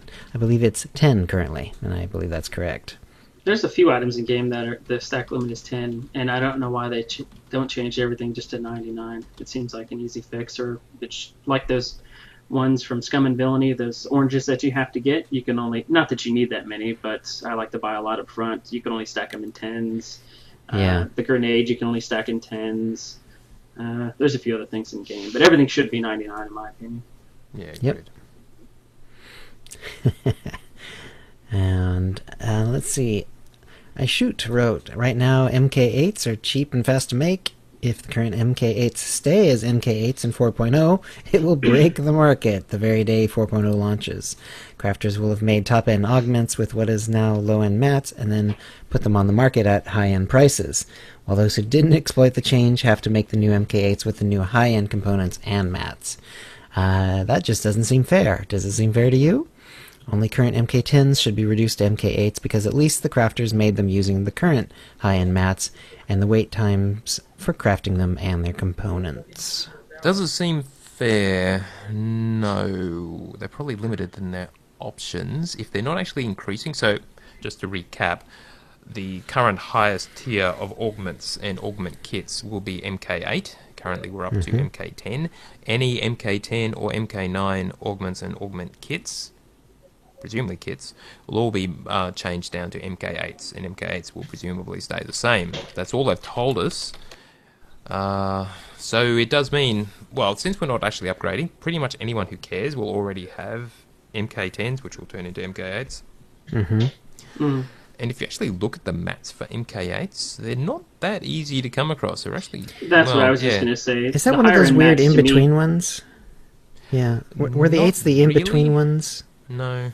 Were they like no, so the end of the McKeb? last, yeah, the end of McKeb. Which those mats are harder to get for me, anyways, than the newer ones. There's so many crafting nodes on Rishi and Yavin that it's just laying there for you to take. So it's actually easier to craft for me, anyways. The actual MK9s agree with that. MK10s. Yeah. MK9s are actually quite easy as well, just because those mats you tend to end up with a lot of as well. But yeah, agreed. Now, so.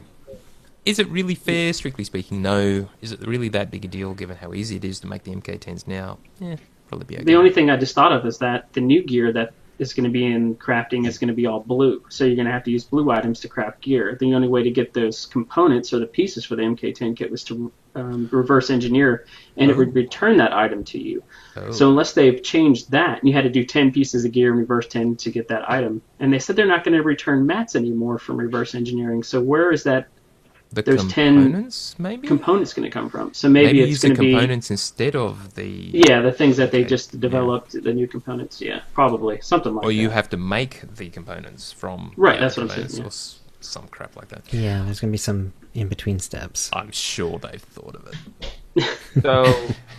So basically, everyone make a bunch of MK9s right now and then sell them for millions when Coffee comes out.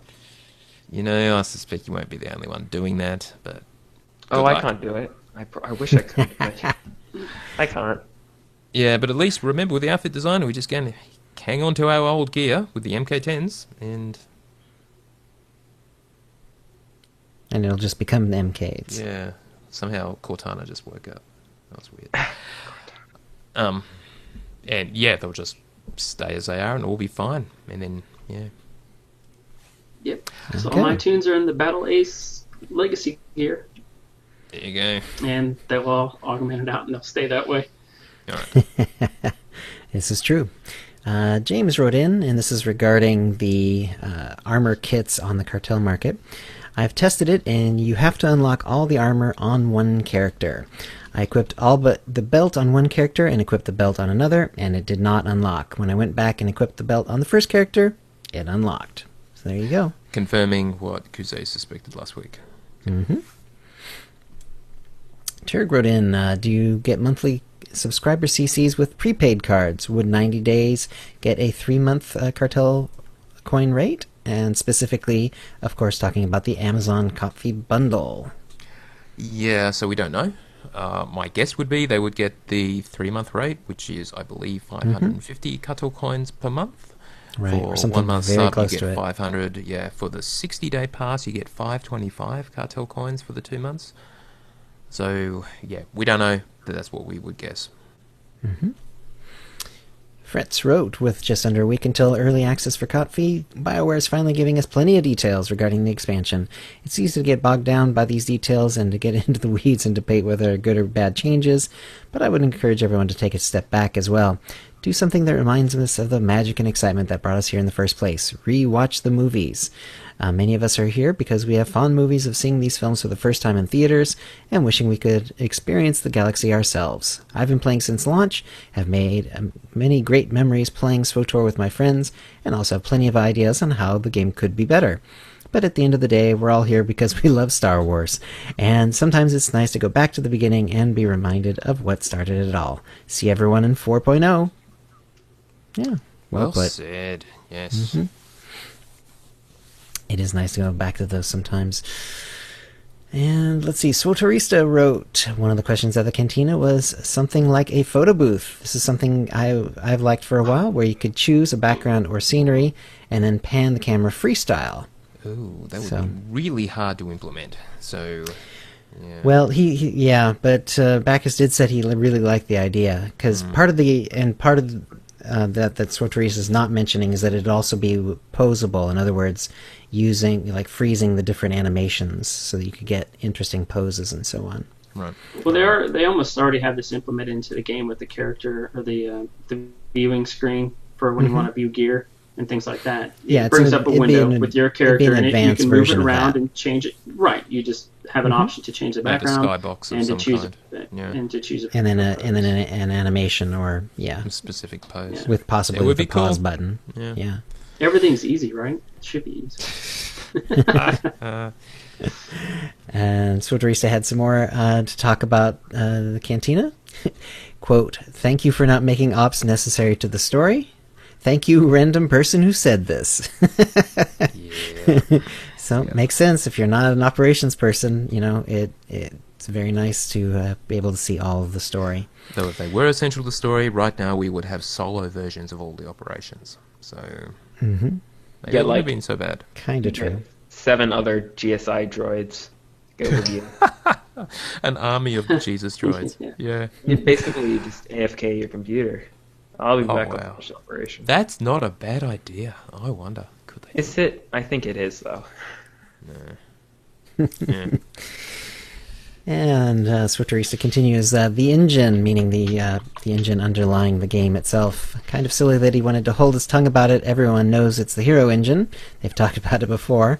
And it sounds like it was a great starter tool, but not the right choice for such a big project. Yeah, he really didn't have a lot good to say about it, so they're stuck with it. No. They're not going to upgrade it because it was. No, that you can't really upgrade it. Yeah, it would be, like he said, not within his lifetime. Basically, it's essentially creating the game almost over, except for the voices. Pretty crazy. It sounds like it always sounded like a timing thing. Like they would have been really happy if they could use the one that all the other EA games are now using, but they started SWTOR a little too early. Yeah, the Frostbite engine is amazing. Yeah, but they started SWTOR too early. It was not there yet. So the Voss are like 9 feet tall. Lol. Yeah. When he was what talking the about hell that, was he talking about? I didn't know this. I never felt like the Voss were that much taller, or even any taller than my characters. Shorter cutscenes. You just were they use? Yeah, were they using like old movie tricks, of having actors stand on apple boxes and stuff, or in ditches? Because I've never felt like they were 9 feet tall. Well, my trooper's body type 3, and he always seemed like he was on eye level. At least the NPCs in game. With the NPCs in game, cutscenes I don't quite remember. I mean, they are lanky, but they didn't seem 9 feet tall. That's for sure. You'd be staring at their chest, and that's not the case. I never felt like the Voss were that tall. So yeah, Michael Backus, if you're hearing us, we don't feel that the height is an issue at all as far as making them into characters. I'm not sure he was talking about the Voss. So Michael Backus, if you are listening, the Voss are the blue guys on Voss. Oh, maybe. I think maybe be confused with like, and they sell no, water. He definitely said the Voss. Well, yeah, he said the Voss, but like I could get Togruta and Twilight confused. So yeah, they're very different, but no, not that different. It's just where the things are. Leku they're versus called mandrills. Leku and Mandrills, yeah, I know. Yeah, that's what she said. So Teresa continues on. Robes effing suck. Also, lol. Makes sense, but I don't really care. I mean, all of the current robes have problems, and I understand the limitations, and I would still like the armors from KOTOR, even with their flaws. Yeah. Yeah, it's not that he doesn't like robes per se, it's just the game's representation of robes is really, really... It's difficult to animate cloth, is what it comes down to. Am I missing it? I thought there were robes in game that were pretty close to the movies. I thought like some of the starter gear and stuff. Yeah, like that. starter gear. They're semi-close. Yeah, they're pretty close. Typhon is the closest you'll get with robes. Otherwise, it's weird armor. Well, I like the armor. It feels Clone Wars to me, but yeah. And the nice thing about the costume designers now, you can it's a lot of that. It was like experience, or quest gear and blue gear and stuff like that you couldn't hold on to really, but now of course you can hold on to that look. So. In fact, on my Darkside Sage, I'm still using I think it's called the Apprentice robes or something like that. It's one of the very first robes that you get, and I just kept that as her look because I just love that freaking robe. It's really awesome. So Teresa also says, alcoholics and guilds don't mix. That's one of the questions that was given.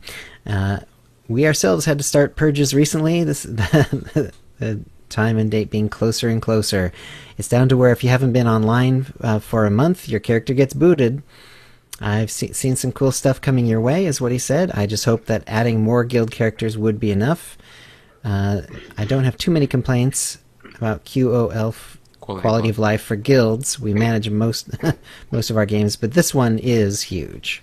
There does seem to be some move. We keep hearing hints about making it account-based rather than character-based. Yeah, right, that's a big one. That would solve so many issues, and you can only have one character on at a time, so... Exactly. Yeah. Of course, the tricky bit is that if you want to have different characters in different guilds, then you have to have also a way to keep track of that. But it seems overcomable. All right.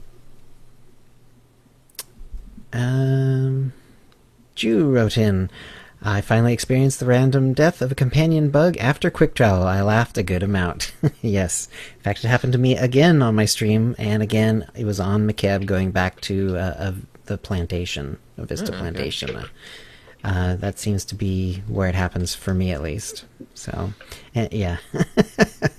Poor Gus. Dying for no reason. Vinju wrote, the reason why there aren't any more robe armor sets is hilarious. In other words, referring to the robes effing suck comment, yes. Z-Man the Gamer wrote, 1 week till early access, can't wait, hoping it will breathe a little life into our guild. It seemed like a ghost town of late. Oh, I suspect that's pretty much the way it always works. People kind of doing other stuff before dedicating themselves to leveling. Yep. Every MMO kind of has this weird thing before expansions. It's happened in every MMO I've ever played.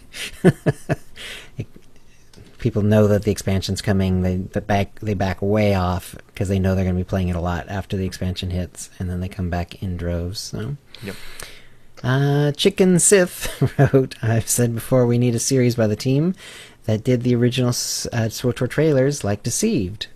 That was a tweet. Cool. That was a tweet sent to me after I tweeted out my article about the movie, why SWTOR should have a movie or something of that. And I agree, but I think I prefer live action because sometimes with the Clone Wars, at first I was like, well, this is just a story. It's not true Star Wars because it wasn't live action. And I get some people would get that sense if they watched a cinematic show of SWTOR, and they'd be like, oh, this isn't true Star Wars. And I want SWTOR to be canon, but who knows? That would be very cool. Yeah, that's true. That would make it officially canon, wouldn't it? Or at least parts of it. Then the question would become, well, if they do a movie about it, does that by extension make the game canon or not? And probably not, but probably not. Choices it would still in the game. It would still bring a lot in. We'd probably see the Shans and so on. Yeah. And Malgus hopefully, or who knows what actually they choose. I would certainly hope the Emperor would come into it. Kimmy wrote in, hey, our recent interviewee, regarding the comment that the crafting system is useless until max level, that's absolutely wrong. Instead of seeing it through the self-centered prism, where crafting exists only to benefit the crafter, they should try to take the perspective of the player, but also they should, in the case of systems and development issues, at least try to think like a developer. The actual fact is that the crafting system in any game, be it WoW, Tor, EVE, or whatever, always, and I mean always, gets designed with the idea that the low-level crafting items serve not only to level the crafter, but also to provide incentive for gathering in lower-level areas, making those leveling and low-level areas more meaningful and encouraging exploration. However, the other huge reason, as important as leveling the crafting itself, is to produce gear and items for other players who can use them at the time. Sure, they won't be bought and sold on a given game's marketplace nearly as much as in-game items, nor do they command the price of in-game items, but they are useful to people who are leveling. MMO game developers understand that we play in a community and that guilds exist within these communities. Guilds connect people and their resources. If Chill, for example, makes 30 10-slot backpacks, they aren't junk, even though they aren't the best and highest capacity bags out there, but instead some guild member can use them. If Tio makes 10 blue quality blasters of big bollocks, they are not useless junk, even though they are only useful to level 30 to 35 players in a max level 65 game. That's an upgrade to someone. And don't forget, not everyone levels from 0 to max in a week or two. Some people can take that upgrade and make it last for days, making the difference between them dying or not, or lot, or making short work of enemies. Remember, underneath a seemingly linear game system are a nexus of intersects with other game systems, social mechanics, and carefully planned handoffs to parallel systems. So the crafting system is absolutely not useless at low level. This is basic MMO game development doctrine. Thank you, Kimmy. I think any response from Kuzan? Yeah. And I have the advantage of having the last word here, at least, unless they respond back later on. I 100% agree with her in other games. In Star Wars, I don't agree. So now the leveling experience is going to be solely story or critical path. So they're taking away exploration. I feel like exploration is not a key aspect in this game. So it's kind of moot. Yes, there are people that's going to be able to use some of the stuff that's at lower levels, of course.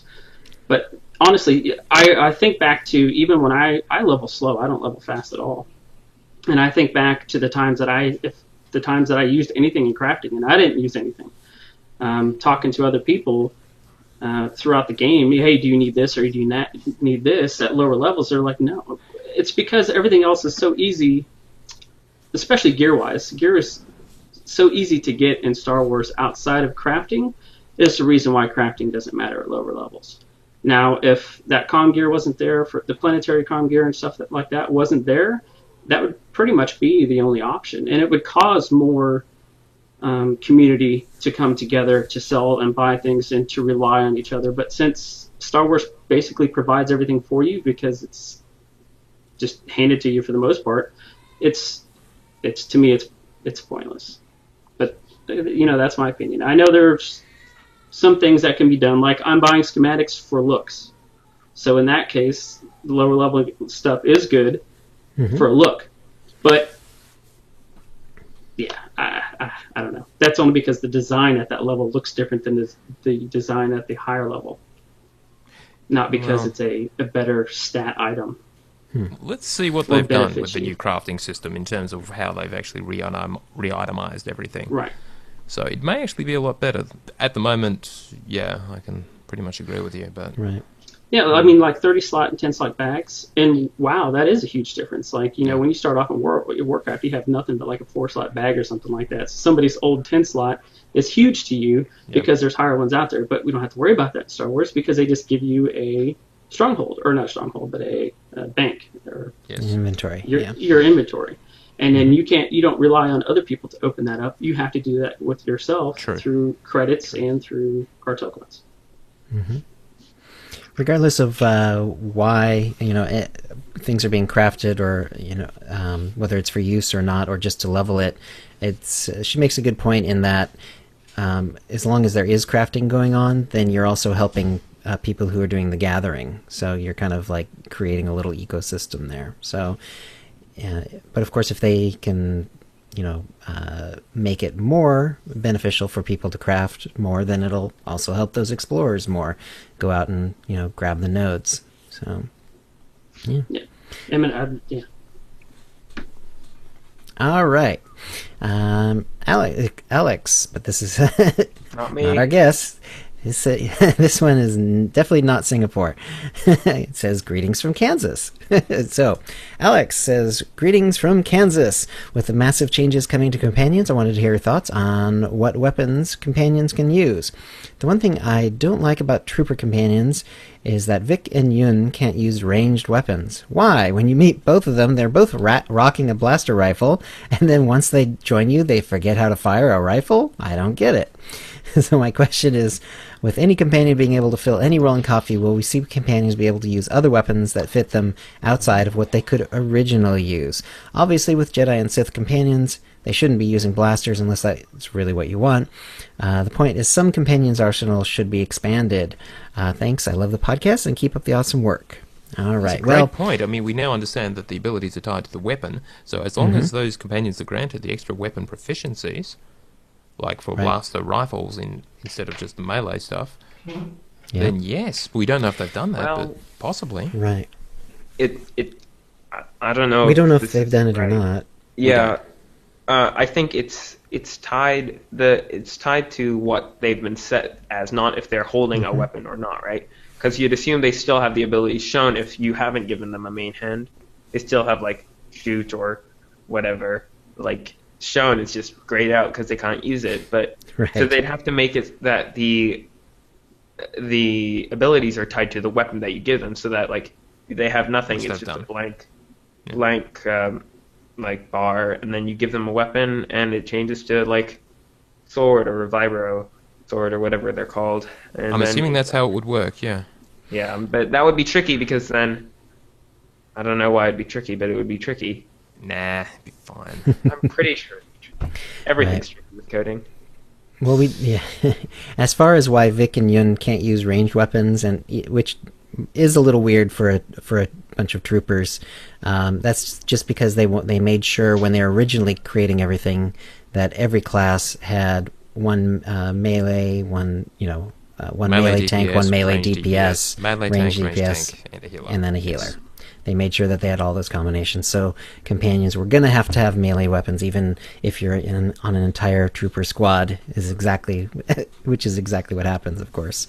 And since you can't select between, when you select the roles, DPS, healer, tank, there's no range DPS, melee DPS. Right. So nope, I guess it's going to be whatever it is. Either by weapon or it's just stuck as it is now. Yeah. I assume there won't be a whole heck of a lot of, utilitarian difference between those, but there might be minor differences. Maybe one will have the ranged long cast mez and one won't, or whatever. They'll have a short range, maybe AoE stun instead or something. But yeah, we'll see how that works. But yeah, maybe they could open those things up. Maybe they couldn't, and maybe it'd be easy. Maybe it wouldn't. I think that one is actually behind the scenes. Might end up being really tricky, or might end up being really simple. Personally, I don't think it's automatically an easy change to make. But yeah, I like the idea actually. All right. Elian D. of the Epic Guild on the Shadowlands wrote, "Is it just me, or have some of the level sync features already become active? I just rolled a warrior, and Vet's health is more than 30% higher than mine, with my armor being orange max modded and hers being blue and green. Thoughts?" Well, that has to do with presence. Yeah. Yeah, no, they haven't added it early. You would definitely be aware of that. Yeah, like when I usually get Treek at level 10, and she's got her basic gear. I'm usually at like 2,000 or 3,000 health, and she's packing like 8 or 9,000 or something like that. She just solos the golds, and it's crazy.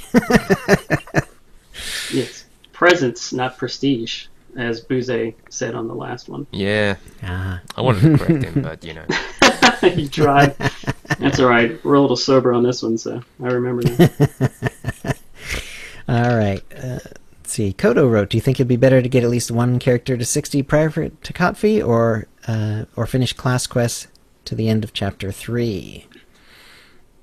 I'd say get one character to 60 so you can actually do the Knights of the Fallen Empire story. Because if you want to do it unspoiled, you probably want to do it fairly quickly, because stuff is going to leak out, no doubt. Things will leak out. Things will leak out, definitely. And the longer it goes on, the more people will feel comfortable talking about it. That's just kind of how it works. Now remember, once you start Kotfi, you can't go back and do your class story, so be aware of that. But there's nothing to stop you completing your class story and whatever else you want to do, including Shadow of Revan, etc., and then start Kotfi. Right.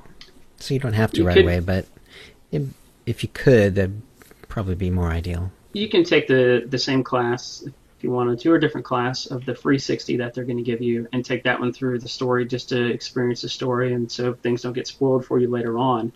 But if you don't want to lose and don't have time right now to catch up on the other previous story, you don't want to ruin it on your main tune and have it deleted because you want to start Coffee. So you have the free one there as a choice if you want to see the story. Okay, Sukai wrote, "For all the people who want to level up quickly with the new X-Pack, don't forget about the bonus series on the planets. Most of us have power leveled the tunes from 1 to 60 just doing class missions only. Now we're all level 60, we can do the bonus series. These missions give you basic comms, credits, and 3-hour EXP boosts." Now, Suki asked an interesting question in chat earlier. Just say you went and did a whole lot of heroics, or maybe even bonus series or whatever, and you didn't hand them in this week, and you handed them in once things go live next week. Now, if you hand them in, the reward is already allocated, but if you haven't handed them in, you will get whatever the updated reward is. Or they'll all be reset, so it could be dangerous. If you want to take the risk, I wouldn't, because of the risk of reset. It would just be a big waste of time. But it might be worth trying on a couple at least. How many? Maybe. I think you can only have 3 on you at one time. Or you might be able to have more, but you can't travel and do certain things if you have more than 3 missions not turned in. Yeah. Remember, I'm not saying you've completed them and I haven't just picked up the rewards yet. I'm saying you haven't actually handed in the mission, the final step. Handed it in, yeah. I don't know. But I think Shadow of Revan, I did grab a couple quests and just had them on hold just to gain a little bit extra XP once it dropped. It's a fairly standard so you might thing want to do that too. Yeah. And your mission log only holds so many missions, but for heroics, at least will be maximum return. If they don't get reset and with level sync, that's the issue. I think it's more likely they do get reset because of all these changes. Mm-hmm. All right, let's finish with just the basically frequently asked questions for Knights of the Fallen Empire, given it's coming in 4.0. Most of this we'll already know. I'm just wondering if there's anything in here we want to bring out. Now, the Epic Story XP boost does expire on October 19th, the day before 4.0, so that's next Monday. But, of course, it's being replaced by their new core world leveling thing. 6 times XP, so to speak. All subscribers will get Rise of the Hutt Cartel and Shadow of Revan starting October 27. I don't know what that means for early access. I guess, actually, by definition, you wouldn't have early access if you weren't subscribed. So, and that would mean you've already got the previous expansions, Right. I believe. I thought they gave out Rise of the Hutt Cartel a while ago for They did. subscribers, right? So, Yeah, but not Shadow of Revan, did they? No. not for Shadow Revan, no. Yeah, and that was $20. At this point in time, can you buy Shadow of Revan? Is it still there? I haven't checked. If you wanted to waste money, probably. Yeah, it'd be a terrible idea. Well, I foolishly bought Rise of the Hutt Cartel. Then a few months later, I became a subscriber, and then I listened in to one of these shows, and it said, "Oh yeah, if you subscribe, and a tip." And I was like, Oops. Oh. Yeah. "That goes $20." Disappointing. Yep, you can still buy Shadow of Revan for $20 US. Been They there, should done really that. take that off the market at this point. Well, if they can fool people into spending money, why not? Extra money's good. Shady. Alright, yeah, I don't know if there's anything in here we'll really talk about. So, Game Update 4.0 coming next week. I hope everyone is ready. Let's experience that fantastic story we've been hearing all about. At least the first 9 chapters, with the rest coming early next year. Any final words, guys? Getting ready for 4.0. Just a question. Do you guys think that using an Insta60 will, if say I, going against my tip, use an Insta60 to get my agent, will it give me the legendary status? Because that's the only story I haven't completed. Will give me getting an Insta... Yeah. That's the Excellent question. And I would guess not. I would guess not either. Because Okay. I think it's 4 completed stories, and I think that Yeah. entails the first 3 chapters is I why they're giving suspect- that bonus to people. I suspect all the codex entries for a given story would unlock. Like if you get a Jedi Knight, then the codex entries would all unlock for that you would have opened up as part of doing the story. Since all of that is locked to you, you can't go back and do it with an Insta60. But achievements, because achievements are legacy-wide, there's nothing to stop you doing them on another character. And so I'm guessing they won't grant you that achievement, because if you really want it, you got to earn it the old-fashioned way. I thought of that question yesterday, just while listening to the episode 229, and I was like, I really should have sent this in, because this is a question I've had, I just came up with. But yeah, other than that, I'm super pumped for the expansion, and just waiting for Wednesday. Thumbs up. Yeah. Yeah, it's kind of snuck up on me, at least. What with getting ready for the cantina and everything else, and just focusing on McKeb and blah, blah, blah, blah. It feels like it still should be a little further out, but yeah, I'm excited to get going on it once it drops. Trig asks, will the Insta60 give you the class buff, which you get for completing the story? Again, I would guess not. But I don't know. Yeah, that's interesting, yeah. Because it's again tied to achievements, getting through the various steps. Decion asks, can I go to 60 and then go back and blow through the class story? Well, not with an Insta60, you sure as hell can't, because it'll No, be, because they just, the locked question, to you. yeah, they just won't be available to you. You If can't you pick them level up to at all. 60, it'll be a lot harder with level sync, so because you'll always be pretty much at level at every step of the way, no matter what your actual level is. Right. Well, harder than when you were blowing up Greys, but still pretty damn easy. Oh, and to confirm, you do not need to complete Shadow of Revan content or Ziost, any of that stuff, to start Right. Coffee. You literally could start Coffee no matter where you are right now, but they Right. will close all that stuff off to you once Coffee starts. Oh, Yeah, so if you leveled via PvP, you can still jump right into the coffee story. If And that's what you'll you're never interested be in. able to go back and do your class story. Yep. man. That means I have to do HK quest, because I don't have HK yet. You can still go back and do HK. Any Really? of the side stuff, yeah, That's the is still side open stuff, to you. yeah. It's just the mainline class story and then the main planetary stuff. Yeah. Okay. All they've said explicitly the side stuff is still available to you. Okay, good. Phew. I think that's it. I'm looking forward to it, and let's see this story. Story. Right. And Tio, we just, I'm assuming we were planning on just leveling our operations mains first. Well, actually, because you can actually do story mode operations from 50 to 65, there's no reason we can't get it together and do story mode. So, yes, so we can get going on hard modes, but I don't think there's any particular hurry. We can certainly do the story mode versions in between. Right. Is anyone in our operations group going to change mains? I know Kuze was wanting to try something else, but I don't think he's found anyone to swap with yet. I don't necessarily want to change, but I would like for our team to be a little more free-floating with our characters. So, DPS half the time, heal half the time, a little more. And because I've been constant heals since launch, right? Or at least with you guys. Okay, that's fair. All right, that's pretty much it. Okay, then, that's a show. If you'd like to play with us in the Utini Knights Guild on the Republic side of the Harbinger server, or in our... I got some eternal rage in the basement. Sweet Jesus. Guild on the Empire side, do a /C join Utini to join the Utini channel. Then answer the quiz that lets us know you're a fan of the show. You can email questions and comments about the show to utinicast@gmail.com. Follow us on Twitter using @utinicast. You can find contact details for all of us on our website, utinicast.com, which includes how to subscribe to us using iTunes, Stitcher, and the rest. We record the show live every Wednesday at 4:30 p.m. Pacific. Go to utinicast.com/live to find out how to join in. Our theme song is from Mevio's Music Alley. Check it out at music.mevio.com. That's MEVIO. And thank you to the chat room. And thank you, Alex and Kuze. You're welcome. Thank you for having me. We'll see you next week. It was hard to say at that time. All right, keep recording, everyone. We'll finish in a second. All right. Thank you, everyone, for watching. We will be back next week with episode whatever the hell it is next, 231, I guess. And we'll all have got at least some distance into Knights of the Fallen Empire. So have fun, everyone. Good luck leveling. And yeah, enjoy. Stopping the broadcast in the